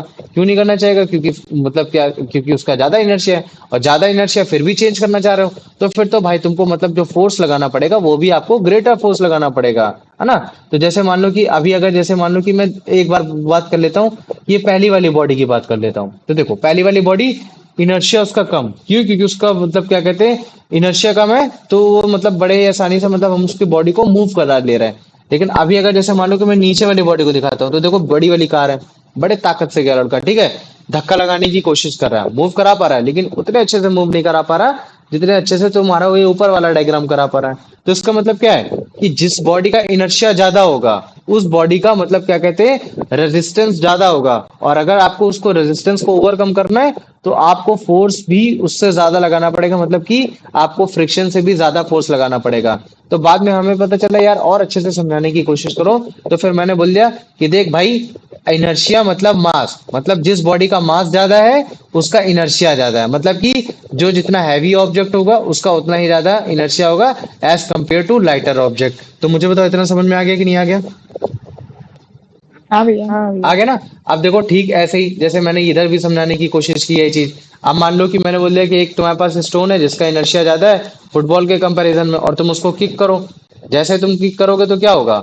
स्टोन को तुम उसको मूव नहीं करा पाओगे, है ना, और बल्कि तुम इंजर्ड भी हो जाओगे। लेकिन जैसे तुम फुटबॉल को किक करोगे वो बड़े आसानी से मूव कर गया। क्यों? क्योंकि स्टोन ने रेजिस्ट किया, अपने इनर्शिया में रहना पसंद किया, वो अपने आप को चेंज नहीं करना चाहा। लेकिन फुटबॉल ने अपने इनर्शिया से हट गया। क्यों हट गया? क्योंकि उस पर बहुत ज्यादा फोर्स लगा। तो मैं क्या बोल सकता हूँ कि स्टोन का इनर्शिया ज्यादा था एज कम्पेयर टू फुटबॉल, है ना। ये देखो जैसे मान लो कि इसने फुटबॉल को मारा तो ये बड़े आसानी से मतलब क्या कहते हैं इसने पोजीशन अपनी चेंज कर ली, मतलब क्या कहते हैं बड़े आसानी से हो गया, है ना, वो चीज है। तो जैसे मान लो कि जब मैं बोलता हूँ ना कि बॉडी जब भी ऊपर से नीचे आती है वो यूनिफॉर्मली आती है, याद रखना, अगर किसी को याद हो तो मैंने पहले चैप्टर में बताया था कि जब भी बॉडी ग्रेविटी के प्रेजेंस में जब भी नीचे आती है, और अगर कोई भी अगर रेजिस्टेंस नहीं लग रहा है, कोई भी अगर फ्रिक्शन नहीं लग रहा है, तो हमेशा यूनिफॉर्मली आती है। अभी मैं इसके बारे में पढ़ाऊंगा ग्रेविटेशन में, दिक्कत मत लेना, ठीक है। तो इसका मतलब फिर से मैं वही कंक्लूजन सेम वाला कि मतलब इनर्शिया ऑफ बॉडी किस चीज पे डिपेंड है, आपके मास पे डिपेंड हो रखा है। एग्जाम्पल के केस में अगर मान लो कि अगर आपका मास 1 kg का है और दूसरे वाली बॉडी का मास 20 kg का है, तो इसका मतलब है कि 20 kg ऑफ मास के पास ज्यादा इनर्शिया, मतलब वो ज्यादा रेजिस्ट करने की कोशिश करेगा, अपने आप को चेंज नहीं करने की कोशिश करेगा। तो इसका मतलब क्या है कि तुम बड़े ही आसानी से 1 किलोग्राम वाली बॉडी को बड़े आसानी से मूव करा सकते हो, है ना, बड़े आसानी से मूव करा सकते हो, पुश करके, पुल करके, ड्रैग करके, कैसे भी करके बड़े आसानी से उसको मूव करा सकते हो। क्यों? क्योंकि उसका इनर्शिया कम है, सिंपल एज इट इज। और अगर बॉडी अगर मैं 20 kg की बात करूंगा, तो तुम उसको पुश करके, पुल करके, है ना, ये सब चीजों करके उसको मूव करा सकते हो, लेकिन डिफिकल्ट से मूव करा पाओगे। और डिफिकल्टी क्यों आएगी? क्योंकि उसका इनर्शिया ज्यादा है। और इनर्शिया क्या कहता है कि यार मेरा जो मतलब बिहेवियर है ना, उसमें तुम मुझे रहने देना मेरे भाई, मैं स्टेट में हूँ यार, मूव कर रहा हूँ, रहने दे मेरे को, मैं रुका हुआ हूँ, मुझे रहने देना, बस सीधी बात है, ये चीज है। तो इनर्शिया मतलब बिहेवियर ऑफ अ बॉडी, और behaviour of body is it is in state of motion, then it mean a uniform motion. When it is its state of rest, then it mean that particular object do not want to move it. समझ में आ गया कि नहीं आ गया, बताओ मुझे इतना। हाँ भैया भैया। आगे ना, तो इसका मतलब क्या है कि अगर कोई भी बॉडी मूव कर रही है ना, जैसे मान लो कि अगर आपको किसी भी बॉडी को अगर मूव कराना है उसके इनर्शिया के खिलाफ, क्योंकि मैं तो नहीं चाहूंगा ना कि मेरे से ग्लास ऐसे बोले कि यार मेरे को मत मूव करा यार, अपने मुंह के पास मत लेकर आ, मेरे को तो पानी पीना है, जिसका मतलब मेरे को उसके इनर्शिया से ज्यादा फोर्स लगाना पड़ेगा। तभी अगर मैं ज्यादा फोर्स लगा पा रहा हूँ, तभी मैं उस पोजीशन को मैं चेंज कर पाऊंगा, अदरवाइज मैं उस पोजीशन को चेंज नहीं कर पाऊंगा। और अगर तुम ध्यान से समझने की कोशिश करोगे तो यही तुम्हारा न्यूटन का जो फर्स्ट लॉ ऑफ मोशन है, गैलीलियो का लॉ ऑफ इनर्शिया से सेम ही है, क्योंकि उन्होंने भी बात यही बोली थी कि अगर कोई बॉडी अगर मोशन में जा रही है तो हमेशा मोशन में रहेगी, अगर उसमें कोई भी रेजिस्टेंस नहीं लग रहा है। तो आ जाओ अब एक एक करके मतलब थोड़े थोड़े एग्जांपल पढ़ने की कोशिश करते हैं, है ना। जैसे मान लो कि ये चीज हो गया, अभी तुम केवल इसका वो देखो, ये तुम्हारे पास क्या है, बेसिकली एक ग्लास है, ग्लास के ऊपर काट रखा है, तुम्हारे ऊपर सिक्का रखा है, ठीक है। अब मान लो कि मैं इसको फुल फोर्स लगाता हूँ, धीमे धीमे लगाया, तो मैं देख रहा हूँ ना वो बड़े आसानी से मतलब चला गया, उसके साथ चला गया। क्यों? क्योंकि उस समय सिक्का उसी के स्टेट ऑफ मोशन के बॉडी के साथ अटैच था। लेकिन अगर मैं जल्दी से फ्लिक करता हूँ, मैं उसको जल्दी से निकालने अपनी तरफ से मतलब पुल करता हूँ, तो देखो तुरंत सिक्का तुम्हारा नीचे गिर गया। सिक्का नीचे तुम्हारा तुरंत क्यों गिर गया? इसी वजह से गिर गया क्योंकि सिक्के का इनर्शिया अलग था, कार्ड का इनर्शिया अलग था। मैं स्टेट ऑफ बॉडी में दोनों में फोर्स लगा रहा था, लेकिन फोर्स सबसे जल्दी किस में लग गया? तुम्हारे कार्ड में लग गया। जब कार्ड में लग गया तो भाई सिक्के ने बोला कि यार तू भाई तू अपना अलग जा, मैं अपना अलग जाता हूँ, क्योंकि मेरा स्टेट ऑफ मोशन रेस्ट में ही है। लेकिन बाद में उसने पता चला भाई नीचे तो कुछ है ही नहीं, तो वो नीचे आ गया। समझ में आ गया ना? तो यही चीज है, अगर मान लो कि तुमने ग्लास टम्बलर लिया, उसमें आपने एक थिक स्कार्ट कोट रखा, और उसके माउथ पे आपने मतलब क्या कहते हैं एक थोड़ा सा छोटा सा मतलब क्या कहते हैं एक छोटा सा सिक्का रख दिया, ये चीज है। तो अगर आप कार्ड को फ्लिक करते हो, पुल करते हो अपने फिंगर से, तो जैसे ही आप पुल करोगे या फ्लिक करोगे तो कार्ड जो तो मूव कर जाएगा, लेकिन सिक्का आपका बड़े आसानी से गिर जाएगा, है ना। ये चीज हो गया। तो अभी अगर जैसे मैं बात करता हूँ तो क्यों, तो सीधी बात है, क्योंकि जो तुम्हारा सिक्का है वो अपने ही पोजीशन में रहना चाह रहा था, वो अपने ही इनर्शिया में रखना चाह रहा था, उसमें ज्यादा इतना फोर्स नहीं लगा, तो जिसकी वजह से वो बड़े ही आसानी से नीचे गिर गया, क्योंकि नीचे स्पेस ज्यादा था। ये चीज है ना। आप समझ में आ गया कि नहीं आ गया? इतना आया? इतना आ गया? भैया अच्छा देखो एक बात बताऊं, सिक्का हवा में ही रहता अगर तुम्हें ग्रेविटी फोर्स ना लगाती। समझ रहे हो? तो ग्रेविटी ने फोर्स ज्यादा लगा दिया तो सिक्का नीचे चला गया, वरना सिक्का तो एक्चुअली में यही रहना चाह रहा था, ऊपर ही रहना चाह रहा था। तो अपने तो मोशन तो करना ही नहीं चाह रहा था, लेकिन बेचारे को मोशन करना पड़ गया। मोशन क्यों करना पड़ गया? क्योंकि ग्रेविटी ने फोर्स लगा दिया। आप समझ में आ गया कि नहीं आ गया? हाँ भैया। आ गया? चलो वेरी गुड। अब देखो इसका सेकंड पार्ट क्या चीज है? वही चीज मैंने बोला कि बॉडी का बिहेवियर। तो अगर मैं मान लूं कि मैं बॉडी के बिहेवियर की मैंने जब बात की थी, तो बॉडी का बिहेवियर ये हो सकता है या तो वो रेस्ट में या तो वो मोशन में। तो अगर मैं दूसरे बिहेवियर की बात करता हूँ कि अगर वो मोशन में, तो वही चीज वो यूनिफॉर्म मोशन में होना चाहिए, है ना। तब अगर आप उस पे अगर उससे ज्यादा फोर्स लगाते हो, तभी वो मतलब क्या कहते हैं कि तभी वो अपने स्टेट को चेंज करेगा, अदरवाइज स्टेट को नहीं चेंज करेगा। तो हम लोग को देखने में लग सकता है पहले कि यार कोई भी अगर बॉडी यूनिफॉर्मली मोशन में जा रही है स्ट्रेट लाइन में, तो वो हमेशा जाती रहेगी बिना रुके। लेकिन ऐसा नहीं होता। अगर मान लो कि मैं पैडलिंग स्टॉप कर दूं, मतलब कि भाई फोर्स लगाना बंद कर दूं, जो यूनिफॉर्मली में कंसीडर कर पा रहा था, जैसे मान लो कि तुम साइकिल चला रहे हो, 50 किलोमीटर की स्पीड से चला रहे हो, तो एक्चुअली में तुम फोर्स लगा रहे हो पैरों से, इस वजह से 50 किलोमीटर पर आवर की स्पीड से तुम साइकिल चला पा रहे हो। और जैसे तुम साइकिल से अगर फोर्स हटा दो, तो भाई तो फोर्स जब काम ही कर रहा है तो फिर यूनिफॉर्म मोशन जैसा तो सब्जेक्ट तो कुछ रहा ही नहीं ना। तो यूनिफॉर्म स्पीड कभी भी बरकरार नहीं होती है, वो केवल कुछ सेकंड ही तक होती है जब तक हम उस पर फोर्स लगा रहे हो। तो यूनिफॉर्म मतलब यूनिफॉर्म स्पीड बस केवल एक आंखों का धोखा है। अब वो तुम लोग उसमें मत आ जाना, वो टिकटॉकर वाले, ये मनुष्य के आंखों का वर्तमान धोखा आ है। गया। है ना, वो चीज है। तो समझ में आ गया, यूनिफॉर्म मोशन बस केवल एक कुछ सेकंड्स के लिए, कुछ मिनट्स के लिए होता है, जब तक आप उस पर फोर्स लगा रहे होते हो। तो ये उस कंडीशन की बात करने की कोशिश करता है ना। तो जैसे मान लो कि ये चीज, जैसे मान लो कि बच्चा 20 किलोमीटर पर आवर की स्पीड से साइकिल चला रहा है, 5 किलोमीटर पर आवर की स्पीड से साइकिल चला रहा था, है ना। तो ये चला क्यों पा रहा है? क्योंकि बच्चा तुम्हारा पेंडिंग कर रहा है, इस वजह से चला पा रहा है। तो फोर्स तो इसमें लग ही रहा है ना। तो बिना फोर्स के तो बॉडी मोशन में है नहीं। तो इसका मतलब क्या है? ये तो यूनिफॉर्मली मोशन तो हमको ऐसे ही बता दिया गया। अब जैसे मान लो कि मैं बोल देता हूँ कि बच्चा, जैसे मान लो कि इस पोजीशन में लाते हैं इसको, है ना। इस पोजीशन में इसने पेंडिंग बंद कर दी थी। जैसे मान लो कि इस पोजीशन में इसने पेंडिंग बंद कर दी, लेकिन मैं बोलता हूँ कि जब उसने बंद की थी और जहां जाके रुक गई, उसके पहले पहले मतलब क्या कहते हैं, उसकी स्पीड कहीं ना कहीं बीच में हो सकता है कि स्पीड अगर मेंटेन रही हो, तो हम उस कंडीशन में बोल देते हैं कि the inertial of the body at particular condition is eight uniform body, है ना। बट वो एक्चुअली में यूनिफॉर्म बॉडी नहीं होती है ना। तो अब अगर जैसे मान लो कि मैं बोल देता हूँ कि यार सच में अगर फ्रिक्शन नहीं है, सच में अगर ऐसा कुछ नहीं है, तो अभी तो यहाँ तो फ्रिक्शन है, लेकिन ऐसा हाइपोथेटिकली क्या होगा कि साइकिल है, जो बाइसाइकिल है, वो हमेशा मूव करती रहेगी, वो कभी भी तुम्हारी स्टॉप होगी ही नहीं। मुझे बताओ अब इतना समझ में आ गया कि नहीं आ गया? हाँ भैया। आ गया ना। ठीक है, अब जल्दी से तुम्हारे एमसीक्यूज आ रहे हैं, एमसीक्यूज सॉल्व करो। फिर एक एक एग्जांपल्स तुम लोग को इसमें और भी डेली ऑब्जर्वेशन लाइफ के तुमको बता दे रहा, स्टेट ऑफ इनर्शिया का, है ना, फर्स्ट लॉ ऑफ मोशन का। फिर उसके बाद उसके एमसीक्यूज करो, फिर उसके बाद कंप्लीट हो जाएगा। ठीक है, first law of motion complete हो जाएगा। समझ में आ गया? टाइम है कि नहीं अभी? है भैया। हाँ है भैया ना। है। प्रोमिता है ना, चलो वेरी गुड। प्रोमिता बताओ बेटा इसका आंसर। और सुनो, क्वेश्चन अकॉर्डिंग को देखना, क्वेश्चन को समझने की कोशिश करना कि क्वेश्चन में जो ऑप्शन दिए हैं, क्या एक से ज्यादा तो नहीं हो सकते हैं। मतलब कि हम लोग रैशनल सोचेंगे कि मतलब यार सही भी हो सकता है कि गलत भी हो सकता है, हम अपना दिमाग लगाने की कोशिश करेंगे। ठीक है, पढ़ो बेटा।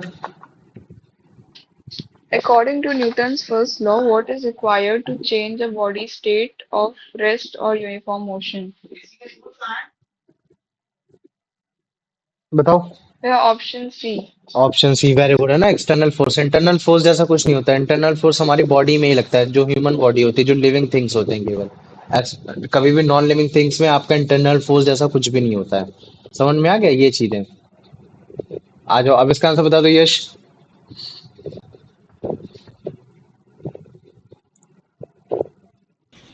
The reason on an object moving in a circle is not following Newton's first law of motion is that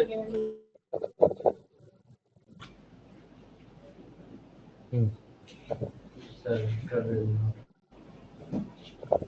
मैंने बोला कि अगर कोई बॉडी अगर आपकी सर्कल में मूव कर रही है, सर्कल पे मूव कर रही है, और वो ये 50 किलोमीटर पर आवर की स्पीड में ही मूव कर रही है, लेकिन इन फिर भी हम लोग उसको यूनिफॉर्म बॉडी नहीं बोलते। तो तुम बोल देते थे कि भैया क्योंकि वो उसकी डायरेक्शन हर जगह चेंज हो रही है, तो डायरेक्शन चेंज होने की वजह से वो तुम्हारा यूनिफॉर्मली बॉडी नहीं बोला जाता। चलो ठीक है, मैंने बोला कि चल बोल दिया, मैंने बोल ही दिया कि चल यूनिफॉर्मली मूव कर रही है वो। अब मुझे बता, फिर भी हम लोग उसको as a first law of motion में हम उसको ऐसा क्यों नहीं बोलेंगे, मतलब उसको ऐसा कंसिडर क्यों नहीं करेंगे इनर्शिया केस में? तो तुम बोलोगे भैया अगर कोई भी बॉडी मूव कर रही है ना, तो उसमें सेंट्रीपिटल फोर्स काम कर रहा है, और अगर सेंट्रीपिटल फोर्स पहले से ही काम कर रहा है, तो इसका मतलब है कि हमको फोर्स लगाना ही पड़ रहा है, तो तब वो मूव कर रही है। तो ये आपका यूनिफॉर्म मोशन की कंसिडर में नहीं किया जाएगा। आ जाओ कुलदीप, आप इसका आंसर बताओ। A box sitting on the ground will not move on its own because it is at rest and no external force acting on it. मतलब कि अगर मैं जैसे तुमसे कि बॉक्स का बिहेवियर क्या है इस समय, तो तुम क्या बोलोगे? भैया उसका बिहेवियर ये है कि वो रेस्ट में है।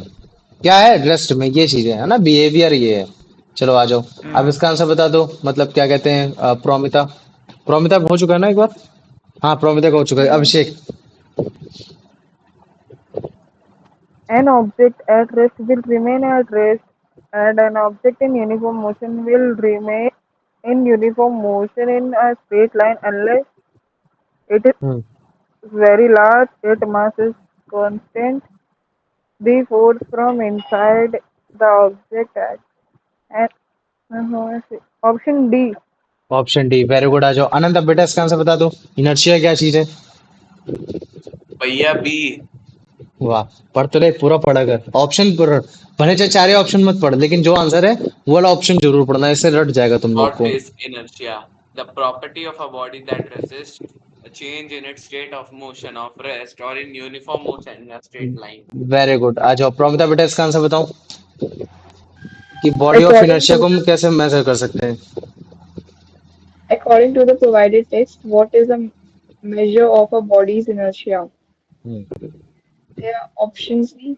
ऑप्शन सी, मास, है ना, मतलब कि केजी के उसमें हम डिफाइन कर सकते हैं कि किसका इनर्शिया ज्यादा है, किसका इनर्शिया कम है। जैसे हो सकता है कि कोई ऑब्जेक्ट हो, है ना, कोई ऑब्जेक्ट हो इतना बड़ा सा हो, ठीक है, और एक ऑब्जेक्ट हो केवल इतना बड़ा सा हो, तो तुम देख के बोलो कि अरे भैया ए वाले का मतलब इनर्शिया ज्यादा है क्योंकि इसका वेट ज्यादा है। नहीं, जरूरी थोड़ी नहीं है, वेट बॉक्स लाओ, चेक करो, पता चल रहा है वेट इसका 5 किलो है, इसका 15 किलो है ना, तो वो तुम्हारे डेंसिटी पे भी मैटर करता है। तो इस वजह से आपको उसका मास चेक करना ही पड़ेगा। जब आप मास चेक करोगे तभी आप बता सकते हो कि बॉडी में इनर्शिया कितना है। समझ में आ गया? चलो Hi. आ जाओ, अभिषेक अब इसका आंसर बताओ। Which of the following statement about inertia is correct based on the text? Heavier objects have less inertia than lighter objects. Lighter objects have more inertia than heavier objects. An object's inertia is not related to its mass. Greater mass means greater inertia. Option D. Option D, ठीक, very good. बाकी तुम्हारा ए और B में अगर तुम्हारा ये इस जगह इधर मोर होता इधर लेस होता तो फिर थोड़ा सा आंसर में कंफ्यूजन हो सकती थी, लेकिन तुमने अच्छा गेस किया। चलो आ जाओ, यश अब इसका आंसर बताओ। गेस क्या मतलब, तुमने अच्छा आंसर बताया, तुम्हें आता था, गेस नहीं किया तुमने। If a body has more inertia, what can be said about the force required to change its state of motion? Hmm, The options here greater force is required. Very good, fantastic. अब बताओ कुलदीप बेटा, इसका answer बताओ। Why is it more difficult to kick a stone and move it a long way compared to kicking a football? Hmm, The stone has greater inertia than the football. Very good, fantastic. चलो आ जाओ, अब इसका answer बता दो बेटा आनंद। Which of the following statements about inertia is true according to the text? The inertia of body depends on its.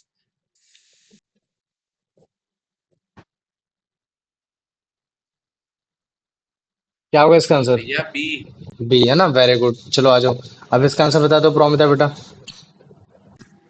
If body A has a mass of 5 kilograms and body B has a mass of 10 kilograms, which body has more inertia? By option B. Option Body B, B has more. Fantastic. चलो आ जाओ, यश अब इसका answer बताओ। A body with high inertia will require what to change its states of motion. भैया option B, a larger force. Very good, चलो आ जाओ, अब इसका आंसर बता दो अभिषेक। The experiment with the coin card and glass tumbler demonstrates which specific principle. हम्म, बताओ। Option D. Option D, है ना, लॉ ऑफ इनर्शिया, मतलब फर्स्ट ऑफ मोशन को समझाने के लिए हमने ये वाला एक्सपेरिमेंट यूज किया जिसमें हमने कॉइन कार्ड और ग्लास टम्बलर का इस्तेमाल किया। चलो आ जाओ कुलदीप बेटा, इसका आंसर बताओ। The coin fall into the glass instead of moving with the card. The coin prefer to maintain its state of rest due to inertia. Very good, fantastic. चलो आ जाओ आनंद बेटा, इसका आंसर बताओ। What is the state of the coin and card before the card is played? Both are at rest. क्या बात है बे, तुम लोग को तो तुरंत आंसर दे रहा हूँ आज। चलो आ जाओ प्रोमिता, इसका आंसर बताओ बेटा। What must be applied to an object at rest to make it move? The options, ये तो same है. हाँ कोई बात नहीं, अलग Option अलग C. लैंग्वेज में लिखा है ना। मेरा मकसद ये होता है ना कि And जैसे अब तो तुम लोग स्मार्ट हो गए हो, अभी एट्थ और नाइन्थ में आने के बाद ना बच्चों को अगर क्वेश्चन, एक ही क्वेश्चन को दूसरे लैंग्वेज में लिख दो ना, तो उनको लगता है कि क्वेश्चन अलग है। ये चीजें आ जाता है। चलो अच्छा, अगला तुम ही बताओ, तुम ही बताओ Promita. according to the text, a body in uniform motion will continue to move in a straight line unless what happens? by option C.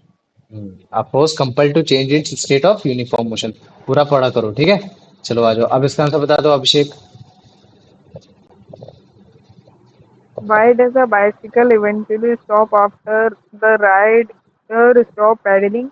Even though Newton's first law suggests it should continue moving, the क्या होगा? law only applies to objects in space. It is compelled to stop by inertial force. It is misunderstanding of the law. It is depend upon external force like air resistance and friction. Option D. Option D. अच्छा सुनो, एक बात बताओ, जब कोई MCQ पढ़ रहा होता है तब तुम लोग भी मन में पढ़ते हो कि नहीं पढ़ते हो? हाँ भैया भैया बढ़िया। इसका है ना? ऑप्शन मैंने हाँ पहले ही सोच हाँ, लिया था। इतना समझ लो कि अगर कभी भी अगर अगर मान लो कि अगर जैसे इसने पढ़ा, इसको नहीं आया, और मैंने तुमसे पूछा, मैंने बोला प्रोमिता तुम बताओ, और फिर अगर प्रोमिता ने क्वेश्चन फिर से दोबारा पढ़ा ना, तो फिर पता है, फिर एज अ टीचर मेरे को लगता है कि यार मतलब यार क्या फायदा यार, फिर ये लोग तो मतलब अपनी बारी में ध्यान देते हैं, बाकी बारे में तो ध्यान दे ही नहीं रहे, है ना? तो जब भी मैं देता हूँ हाँ नहीं, सारे लोग को देना ही चाहिए। इसका मतलब मैं क्या समझाने की कोशिश कर रहा हूँ, हो सकता है कि आज तुम्हारे पास मौका है पढ़ने का, आने वाले टाइम में तुम्हारे पास मौका ना मिले। जैसे मान लो कि आज तो मैं तुम्हें पढ़ा रहा हूँ, कल को अगर तुम 11th 12th में जाओगे, बैच लोगे कोई, वहां तुमको टीचर तो ऐसा पर्सनली ट्रेन नहीं करेगा। तो अगर ट्रेन नहीं करेगा तो तुमको फील होना चाहिए कि अगर कोई बच्चा पूछ रहा है तो it mean that the same question is asking to him also, है ना? तो तुम्हें कोई दिक्कत नहीं होगी फिर, तो ये मेंटेन करके रखना। चलो आ जाओ, कुलदीप बताओ बेटा इसका answer. What external forces are mentioned in the text that act on a moving bicycle and cause it to slow down? Yeah, air resistance and friction. Very good, fantastic. चलो आनंद बेटा इसका आंसर बताओ। The second part of Newton's first law of motion applies to what type of body? जैसे Second body मैंने body का पहला behaviour बता दिया, मैंने रेस्ट बता दिया, तो दूसरा बिहेवियर क्या होगा फिर? का तो वो होगा ऑप्शन बी। Option B. पढ़ भाई, पूरा पढ़। मैं जब बी बोलता हूँ ना तो मतलब पढ़ा कर। A body in uniform motion. हाँ, body in uniform motion goes in straight line. ये तो अगर मान लो कि मैं कभी भी यूनिफॉर्म मोशन बोल रहा हूँ तो उसका मतलब है बॉडी का मोशन स्ट्रेट लाइन में जा रहा है। याद रख लो, कोई भी ऐसी बॉडी नहीं है जो तुम्हारी स्ट्रेट लाइन में ना जा रही हो और फिर भी यूनिफॉर्म हो। समझ में आ गया? यूनिफॉर्म मोशन हमेशा तुम्हारा स्ट्रेट लाइन में होगा। आप समझ में आ गया कि नहीं आ गया? हाँ भैया, भैया ठीक है सर्कल में तो हाँ कभी यूनिफॉर्म सर, मोशन हो ही नहीं नहीं, सकता। उसमें यूनिफॉर्म सर्कुलर मोशन बोलते हैं। ठीक है, वो तुम्हारी यूनिफॉर्म नहीं होती है, वो यूनिफॉर्म जरूर बोला जाता है, लेकिन वहां तुम्हारी हमेशा वेलोसिटी के टर्म में चेंज किया जाता है, स्पीड के टर्म में चेंज नहीं किया जाता है। स्पीड तुम्हारा अलग होता है, वेलोसिटी अलग होती है। वेलोसिटी तुम्हारी एक स्केलर, सॉरी एक वेक्टर क्वांटिटी है, जिसमें तुम्हारा मतलब क्या कहते हैं, मैग्नीट्यूड के साथ साथ एक तुम्हारा मतलब क्या कहते हैं, डायरेक्शन भी आ रहा है। वो चीज है। तुमने पूछा था बेटा यश टीचर से यही चीज, सेम क्वेश्चन, हाँ भैया। ये वाला वेलोसिटी वाला। हर हर उसमें नहीं भैया, वो नई टीचर आएगी ना तो उनसे ज्यादा बातचीत नहीं करते। चलो ठीक, कोई बात नहीं, चलो मतलब इस पहले वाली जो टीचर थी वो मतलब क्लास में से बातचीत करती थी। ठीक है ठीक है, अभी शांत, अभी बताओ, प्रोमित प्रोमित बताओ इसका answer. According to the provided text, what would happen to a moving bicycle if there were no air resistance and no friction? By option C, it would continue moving forever. Very good, fantastic. चलो आ जाओ यश, इसका answer बताओ बेटा। The text conclusion is based on which of the Newton's law of motion? भैया option D, Newton's first law. Newton first law, है ना? Very good. चलो आ जाओ कुलदीप बेटा, इसका आंसर बताओ। What concept is created by the scenario of obstacle moving without air resistance of friction? The concept of inertia. The concept of inertia, very good. अब आ जाओ अभिषेक, इसका आंसर बताओ। A bicycle stopping on its own is a result of what? An inertial force and absence of force. The action of external force like friction and air resistance. Option C. Option C, very good, fantastic, है ना? आप देखो, जो तुमको मेरे को मतलब थोड़ा सा एक कंक्लूजन बताना तो मैंने बता दिया। अब मैं तुमको कुछ डेली ऑब्जर्वेशंस बताता हूँ, है ना, जो तुम हमेशा मतलब घर में तुम देखते ही रहते हो। घर में तो तुम वो फ्लिकिंग कार्ड वाला एग्जांपल तो करते नहीं होगे, ये सारी चीजें तो करते नहीं होगे। तो मैं कुछ तुमको डेली ऑब्जर्वेशन बताता हूँ जिसके थ्रू तुम बता सकते हो कि हाँ बॉडी ऑफ इनर्शिया या फिर इनर्शिया ऑफ बॉडी तुमको पता चल रही है। जैसे मान लो कि तुम्हारे घर में कारपेट है, वो तुमने उसको हैंग कर दिया, मतलब उसको तुमने बड़े आसानी से ऐसे टांग दिया। ठीक है, अगर मान लो तुमने उसको टांग दिया और वो तुम्हारी गंदी हो रखी है, वो क्या हो रखी है, तुम्हारी गंदी हो रखी है, और फिर तुम उसको अगर स्टिक से अगर मारते हो, थ्रो एंड थ्रो मतलब कि जल्दी जल्दी अगर तुम कूटने की कोशिश करते हो तो तुमको क्या लगेगा, धीरे धीरे तुम क्या देखोगे, जो तुम्हारे डस्ट है वो तुम्हारे डस्ट इससे निकलेंगे और तुम्हारे सरफेस पे नीचे आके गिर जाएंगे, है ना।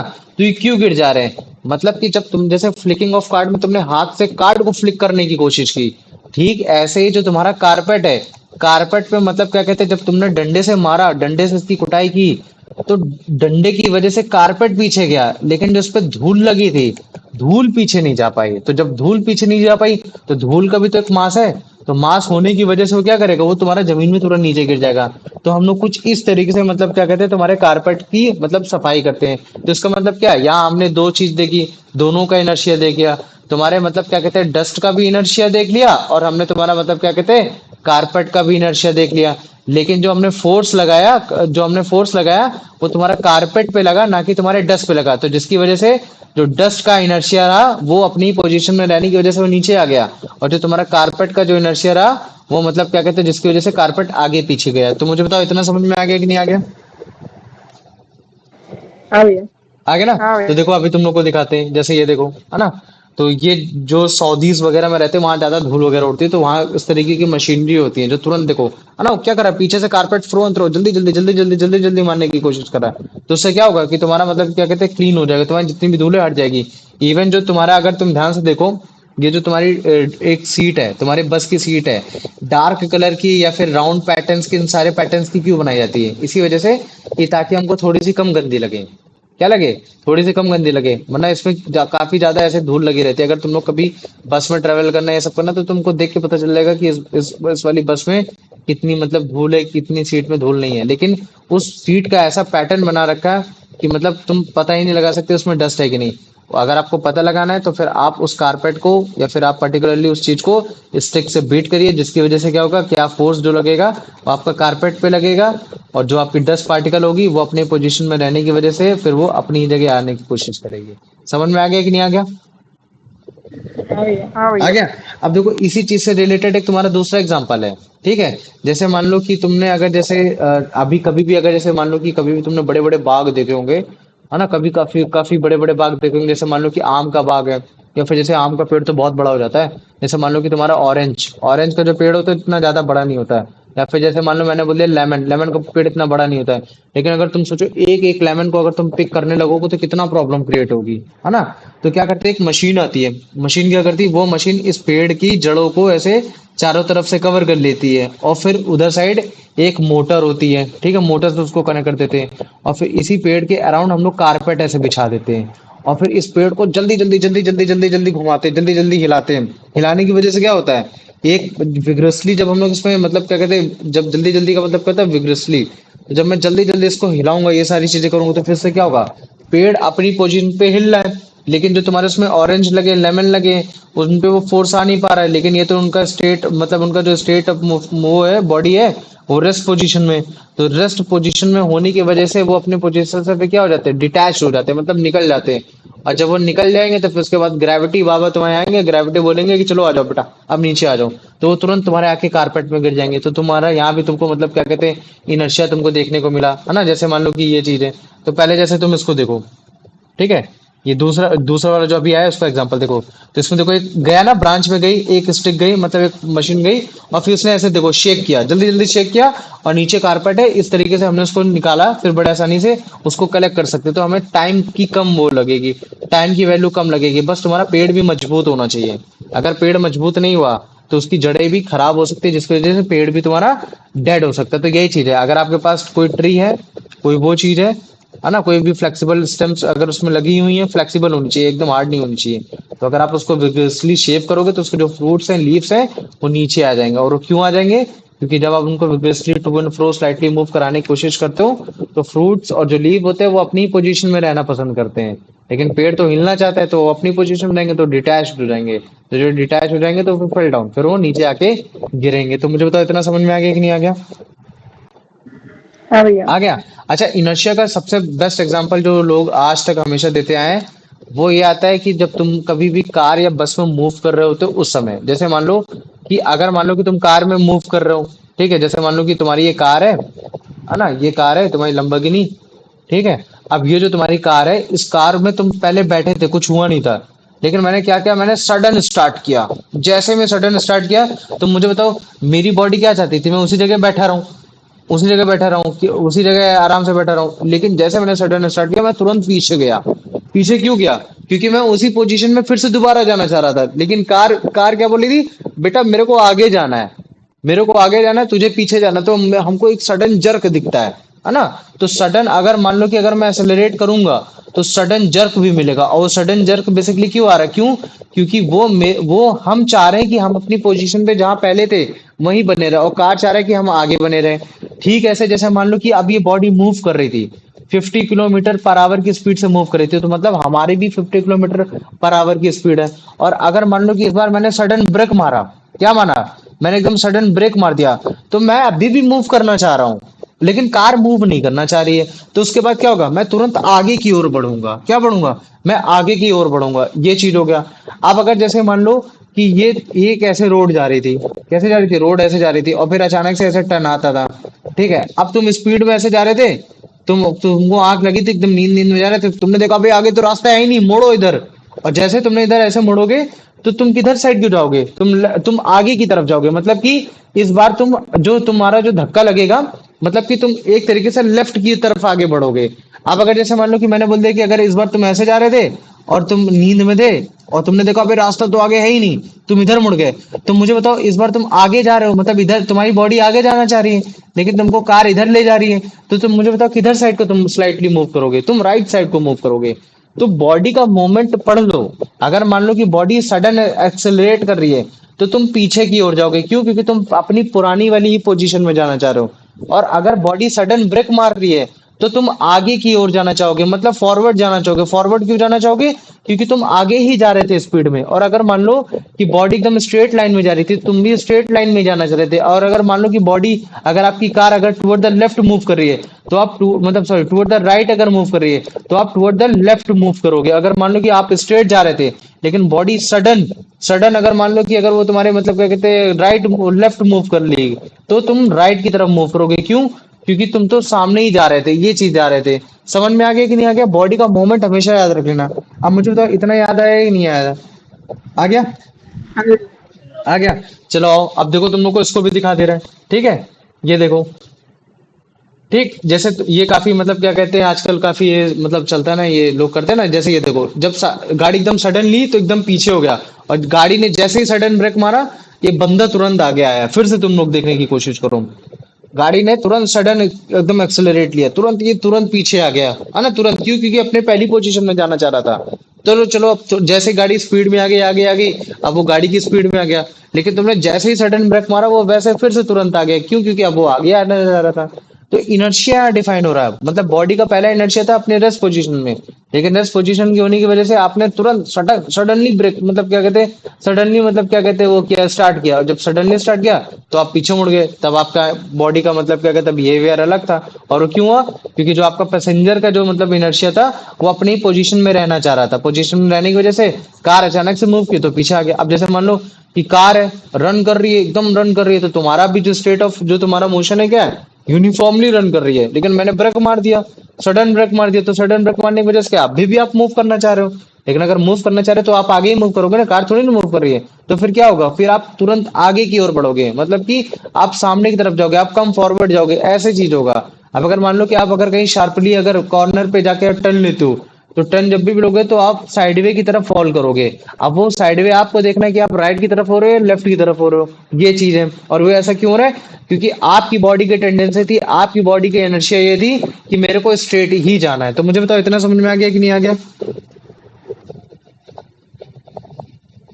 आ गया? हाँ भैया। आ गया ना। तो अब ये देखो, ये देखो, जैसे सडन ब्रेक मारा, ठीक है, तो क्या हुआ, हैवी ड्राइवर ने गाड़ी रोका, तो तुम्हारे ये जो है ना, मतलब दोनों के दोनों आगे बढ़े, क्यों बढ़े, इसी वजह से बढ़े ना, क्योंकि इनकी बॉडी की भी स्पीड आ गई थी, बॉडी की भी स्पीड इनको आगे ही ले जाना चाह रही थी, लेकिन बेचारे नहीं जा पाए।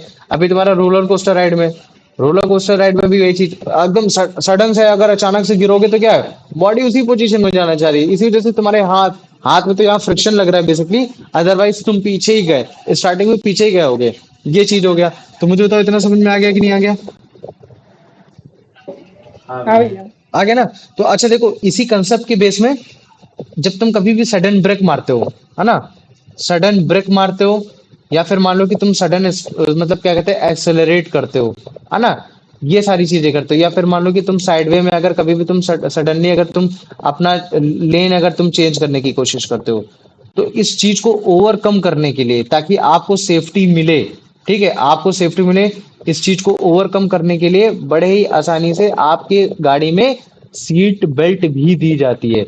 सीट बेल्ट का काम वैसे मोमेंटम से रिलेटेड है, मोमेंटम में तुमको मैं बहुत अच्छे से बताऊंगा, बहुत प्यार से समझाऊंगा कि मोमेंटम क्या चीज होता है, मोमेंटम रिड्यूस करने से इंजरी कैसे कम होती है, उस समय सीट बेल्ट का काम क्या होता है। बस केवल अभी तुम इतना जानो कि सडन ब्रेक, एक्सेलरेशन सडन होने की वजह से, सडनली लेन चेंज करने की वजह से आपको इंजरी ना हो, तो इसकी वजह से आपको मतलब क्या कहते हैं, सीट बेल्ट भी प्रोवाइड की जाती है कि ताकि आपका एक्सीडेंट ना हो। लेकिन अगर जैसे मान लो कि अगर सीट बेल्ट अगर ना एग्जांपल लेकर मैं अगर जैसे मान लो कि मैं एयर बैग बोल देता हूँ, तो फिर एयर बैग का काम क्या है, तो मोमेंटम को रिड्यूस करता है। तो अभी मैं मोमेंटम का ये टॉपिक है, तो मोमेंटम को मैं पढ़ाऊंगा। समझ में आ गया कि नहीं आ गया? अभी मेरे को बताओ, बस कुल इतना समझ में आ गया कि नहीं आया?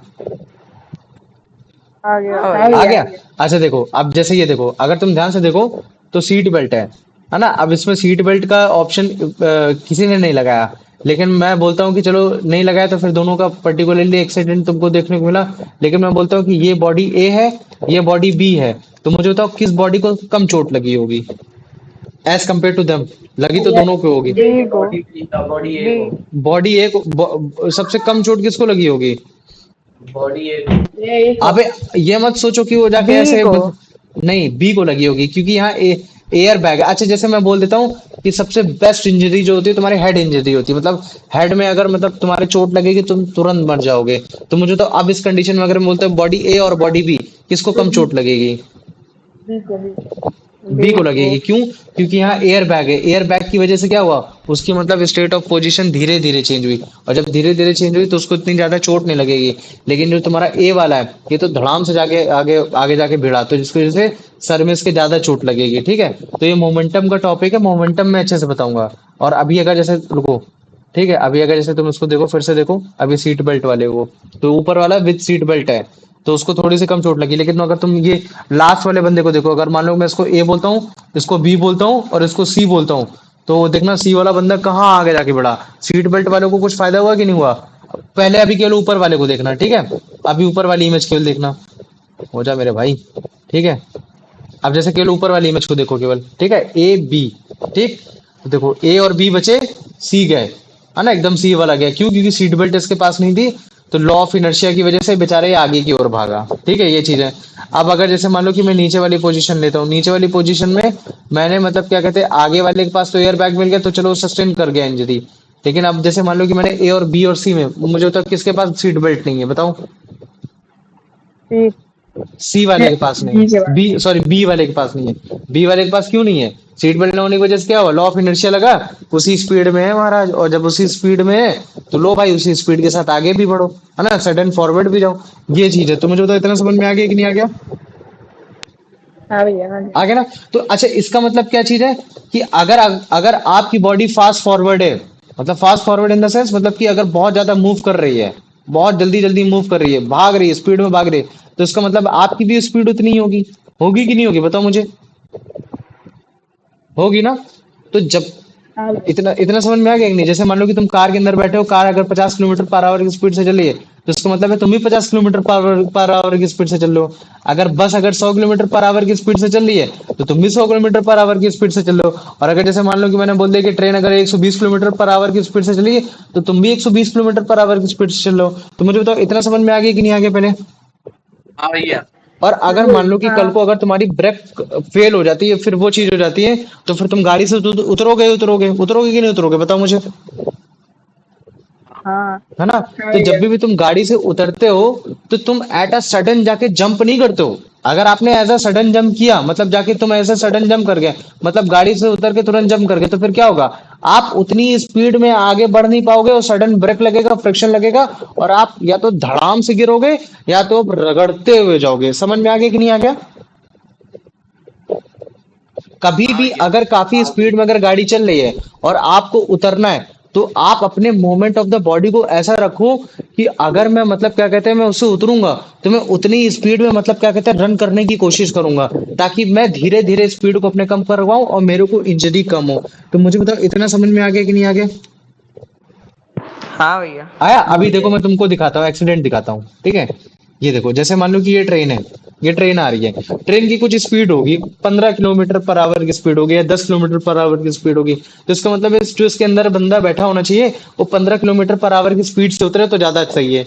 लेकिन उस बंदे ने क्या किया, इस बंदे ने मतलब जंप किया अचानक से। ये देखो, अचानक से जंप करेगा तो फिर क्या होगा, फोर्स ऑफ फ्रिक्शन बढ़ा, मोमेंट ऑफ बॉडी उसने दिखाई नहीं, तो भट से गिरा।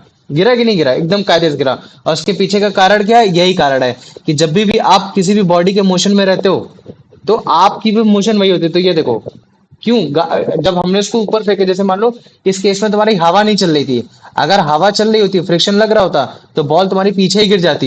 लेकिन बॉल पीछे नहीं गिरी, लेकिन बॉल तुम्हारी आगे ही गिरी। बॉल आगे क्यों गिरी, उसी के हाथ में आके क्यों गिरी, इसी वजह से गिरी क्योंकि बॉल की भी स्पीड उतनी ही थी। समझ में आ गया ना। तो कभी भी कार या फिर बस या फिर कोई भी चीज हो, उससे कूदना काफी डेंजरस हो सकता है। क्यों हो सकता है, क्योंकि जितनी ही बस और जितनी ही कार की स्पीड होगी उतनी ही आपकी मोशन की भी स्पीड होगी। तो जब भी आप ग्राउंड में फॉल करोगे तो आपको हर्ट करेगा। क्यों, क्योंकि ग्राउंड आपको रेजिस्टेंस देगा, कहेगा बेटा रुक जा, चुपचाप आ जा ना, ये चीज है। लेकिन अगर आपको सेफली जाना है तो फिर आप उतनी ही स्पीड में उतरने की कोशिश करो। तो जो स्ट्रीट वेंडर्स होते हैं ये सब होते हैं, तो ये देखो इतनी, उसने क्या किया, उसने बॉडी का अपना मोशन ही ऐसा बना के रखा कि अगर मान लो कि मैं बॉडी से उतरता हूँ और मेरे को अगर मिलता है मोशन मिलता है तो मैं दौड़ सकूं, ये चीजें कर सकूं। अदरवाइज अगर ये अपने आप को रोकने की कोशिश करेगा, सडन जंप मारेगा, तो ये गया। तो मुझे बताओ इतना समझ में आ गया कि नहीं आ गया।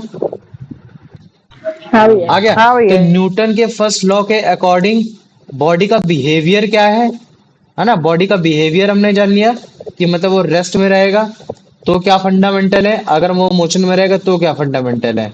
तो ये चीज है, और कैसे वो अपना बिहेवियर को चेंज कर रहा है विद अ फोर्स, वो चीज हमको समझ में आ गया। तो इसका मतलब क्या है कि फोर्स की वजह से बॉडी में क्या क्या मूवमेंट आ रहे हैं। तो फर्स्ट लॉ ऑफ मोशन के अकॉर्डिंग हमको ये चीजें समझ में आ गई कि नहीं आ गई, बताओ मुझे इतना। हाँ भैया। आगे ने तो बस यही चीज बताना चाह रहे थे न्यूटन, जो अपने फर्स्ट लॉ ऑफ मोशन में बताना चाह रहे थे, यही बताना चाह रहे थे कि देखो इस तरीके से तुम्हारा फोर्स तुम्हारे बॉडी में मोमेंट लाना चाहता है, मतलब फोर्स और तुम्हारा मोशन में ऐसा रिलेशन है, ये चीज है। तो मतलब कि फोर्स ही इन्फ्लुएंस करता है किसी भी बॉडी को, या तो रिटार्ड करना है या तो एक्सेलरेट करना है, ये चीज है। समझ में आ गया कि नहीं आ गया। आ गया। अच्छा मुझे एक बात हाँ बताओ, भैया। अच्छा मुझे बात बताओ, जैसे मान लो कि ये गाड़ी है, ठीक है, ये क्या है तुम्हारी, ये गाड़ी है और ये तुम्हारी इस डायरेक्शन में मूव कर रही है। मैंने बोला 50 किलोमीटर पर आवर की स्पीड से मूव कर रही है, ठीक है। और मान लो कि तुमने मतलब फोर्स लगाया, तुमने क्या लगाया, तुमने एक फोर्स लगाया। अगर मान लो कि तुमने फोर्स लगाया और तुमने इसी के डायरेक्शन मतलब क्या कहते हैं इसकी ही तरफ फोर्स लगाया, मतलब कि डायरेक्शन का तुमने इस्तेमाल किया, और डायरेक्शन का फोर्स जब लगाया इसी की तरफ फोर्स लगाया, तो मतलब तुमने पुश फोर्स लगाया। तो पुश फोर्स लगाने की वजह से मुझे बताओ इसकी स्पीड क्या होगी, 50 किलोमीटर पर आवर होगी या उससे ज्यादा होगी। उससे ज्यादा।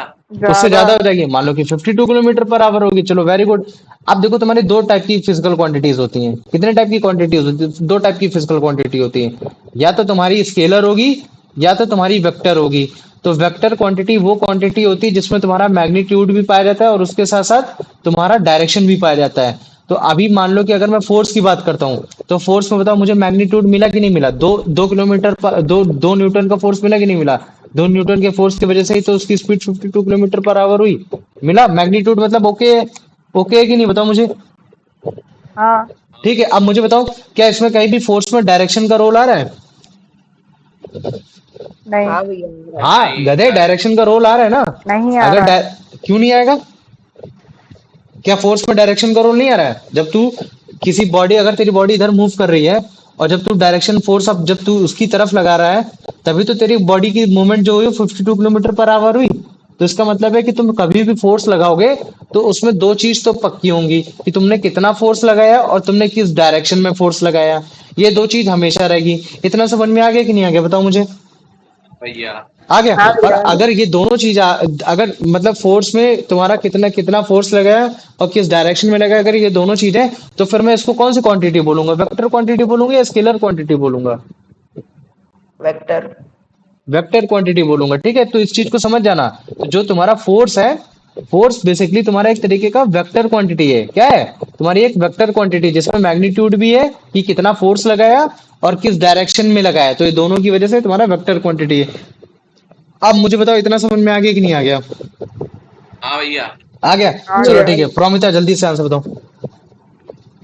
When a hanging carpet is beaten with a stick, the dust particles come out. This is because the dust particles, option B, are lighter than the carpet fibers. Very good, fantastic. नहीं, पढ़ो question पूरे, सारे option पढ़ो।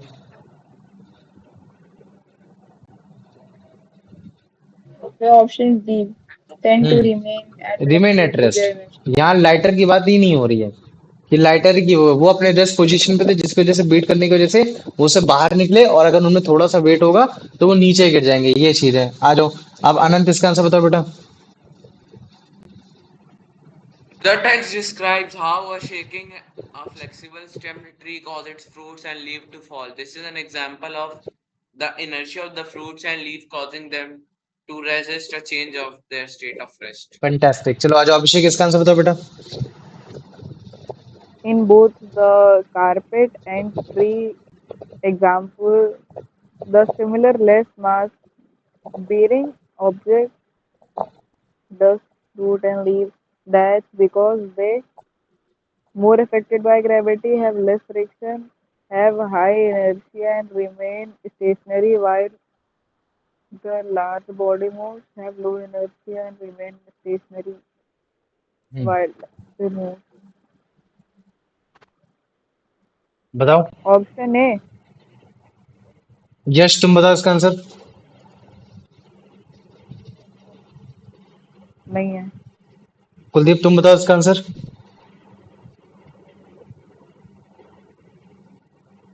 भैया सी। प्रोमिता तुम बताओ इसका answer.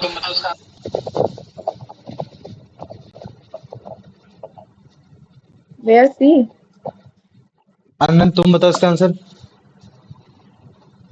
भैया, a low inertia and remain stationary while the larger very body good. moves. अब वो ये बोल रहा है कि जैसे मान लो कि कारपेट है, कारपेट का जो तुमने एग्जांपल लिया, तो कारपेट में तुम्हारी धूल हटी।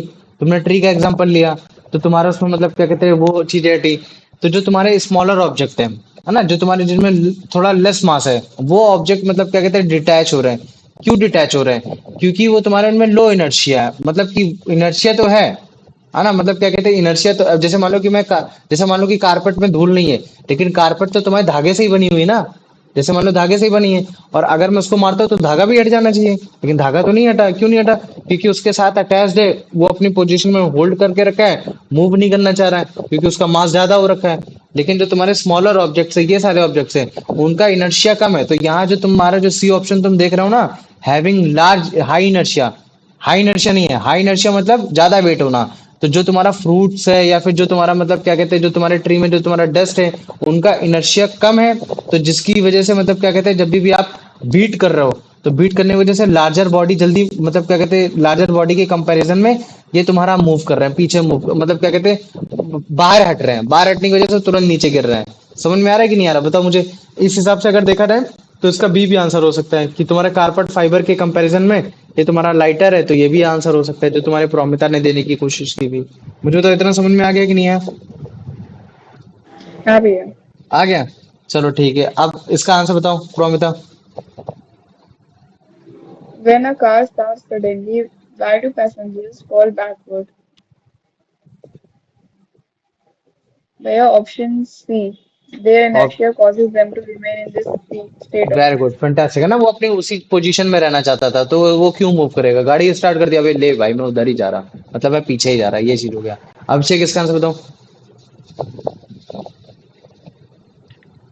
Why are seat belt initial safety feature in car? They initial नहीं, prevent the car essential. essential. They prevent the car from turning corners too sharply.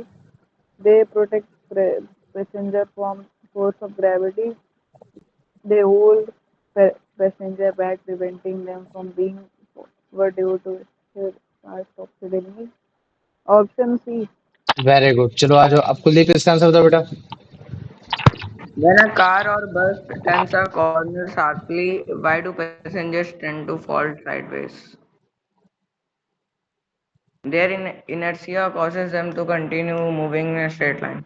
Very good, fantastic है ना। अब वो किस तरफ, वो साइडवे की तरफ फॉल कर रहा है, वो तुमको समझना पड़ेगा कि बॉडी किधर साइड मूव की है, ये चीज है। चलो आ जाओ, अब इसका आंसर बता दो बेटा अनंत। A passenger is riding in a fast moving bus that stops suddenly. Why is the passenger thrown upward? The passenger's inertia caused them to continue in their state of motion. हाँ, मतलब कि वो speed में बना रहना चाहता है। चलो आ जाओ, प्रॉम्प्ट बताओ इसका बेटा answer. According to the text, why is it dangerous to jump out of a moving bus? The option C. The person's inertia causes them to continue moving at the bus's speed, leading to a fall. चलो मुझे तो मालूम है तुम्हें आता था answer, लेकिन ये रशिया हाईलाइट था, इस वजह से आंसर दिया। नहीं नहीं ये होगा वाला तो सर आपने एडिट करके फिर से लिखा है मतलब क्या मतलब? ये क्वेश्चन में मतलब आपने खुद से ये वाला लिखा है पूरा। नहीं नहीं, ऐसा कुछ भी नहीं है। ये सारे तुम्हारे मतलब मतलब क्या कहते हैं, स्क्रीनशॉट लेके गए हैं। क्वेश्चन मतलब करना पड़ता है, स्क्रीनशॉट बनाना पड़ता है, क्योंकि फिर इकट्ठा एक एक लाइन, जैसे मान लो कि अभी दिखाता हूँ। अगर मान लो कि मैं तुमको एक एक लाइन शो करूं तो फिर बकवास है ना। जैसे मान लो कि इस तरीके से मैं तुमको लाइन शो करूं, एक एक लाइन है ना, ये पीछे एक एक लाइन जैसे, तो फिर इस तरह से सही नहीं है। तो इसकी वजह से पहले एमसीक्यू बनाओ, फिर एमसीक्यू बनाने के बाद उसका स्क्रीनशॉट लेके तुमको डालो, ये चीज रहता है। तो उसमें थोड़ा टाइम कम लगता है, ये चीजें कम लगती है। चलो आ जाओ, अभी हो गया। चलो कुलदीप बताओ बेटा इसका answer. Why?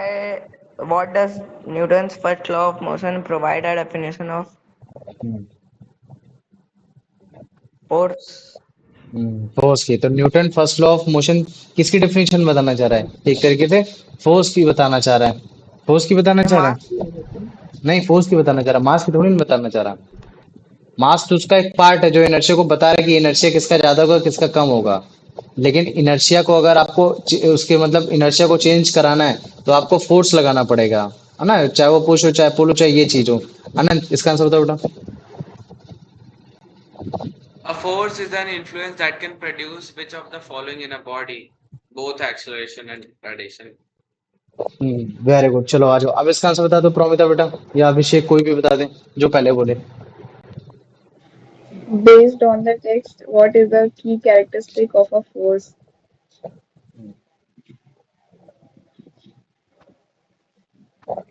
The option C. It is a vector quantity with both magnitude and very direction. Good. अच्छा अभिषेक सुनो, ठीक है, माइक खोलो। अब जैसे मान लो हाँ कि मैंने बोला कि फर्स्ट लॉ ऑफ मोशन मैंने पढ़ा दिया, ठीक, very good. First law of motion में अगर तुमको कोई चीज समझनी है तो उसके लिए इनर्शिया जानना होता था, तो मैंने इनर्शिया के बारे में अच्छे से समझा दिया, ठीक है। इनर्शिया समझाया और इनर्शिया के बाद फिर मैंने, माइक ऑफ करो अपना आनंद, ठीक है। इनर्शिया समझाया, फिर इनर्शिया के बाद फिर मैंने मतलब क्या कहते हैं, फोर्स के बारे में अच्छे से समझा दिया कि कैसे उसको मोमेंट को चेंज करा है। ठीक, ऐसे तुम्हारा सेकंड लॉ ऑफ मोशन भी होता है कुछ ना कुछ, अभी मैं नहीं बता रहा।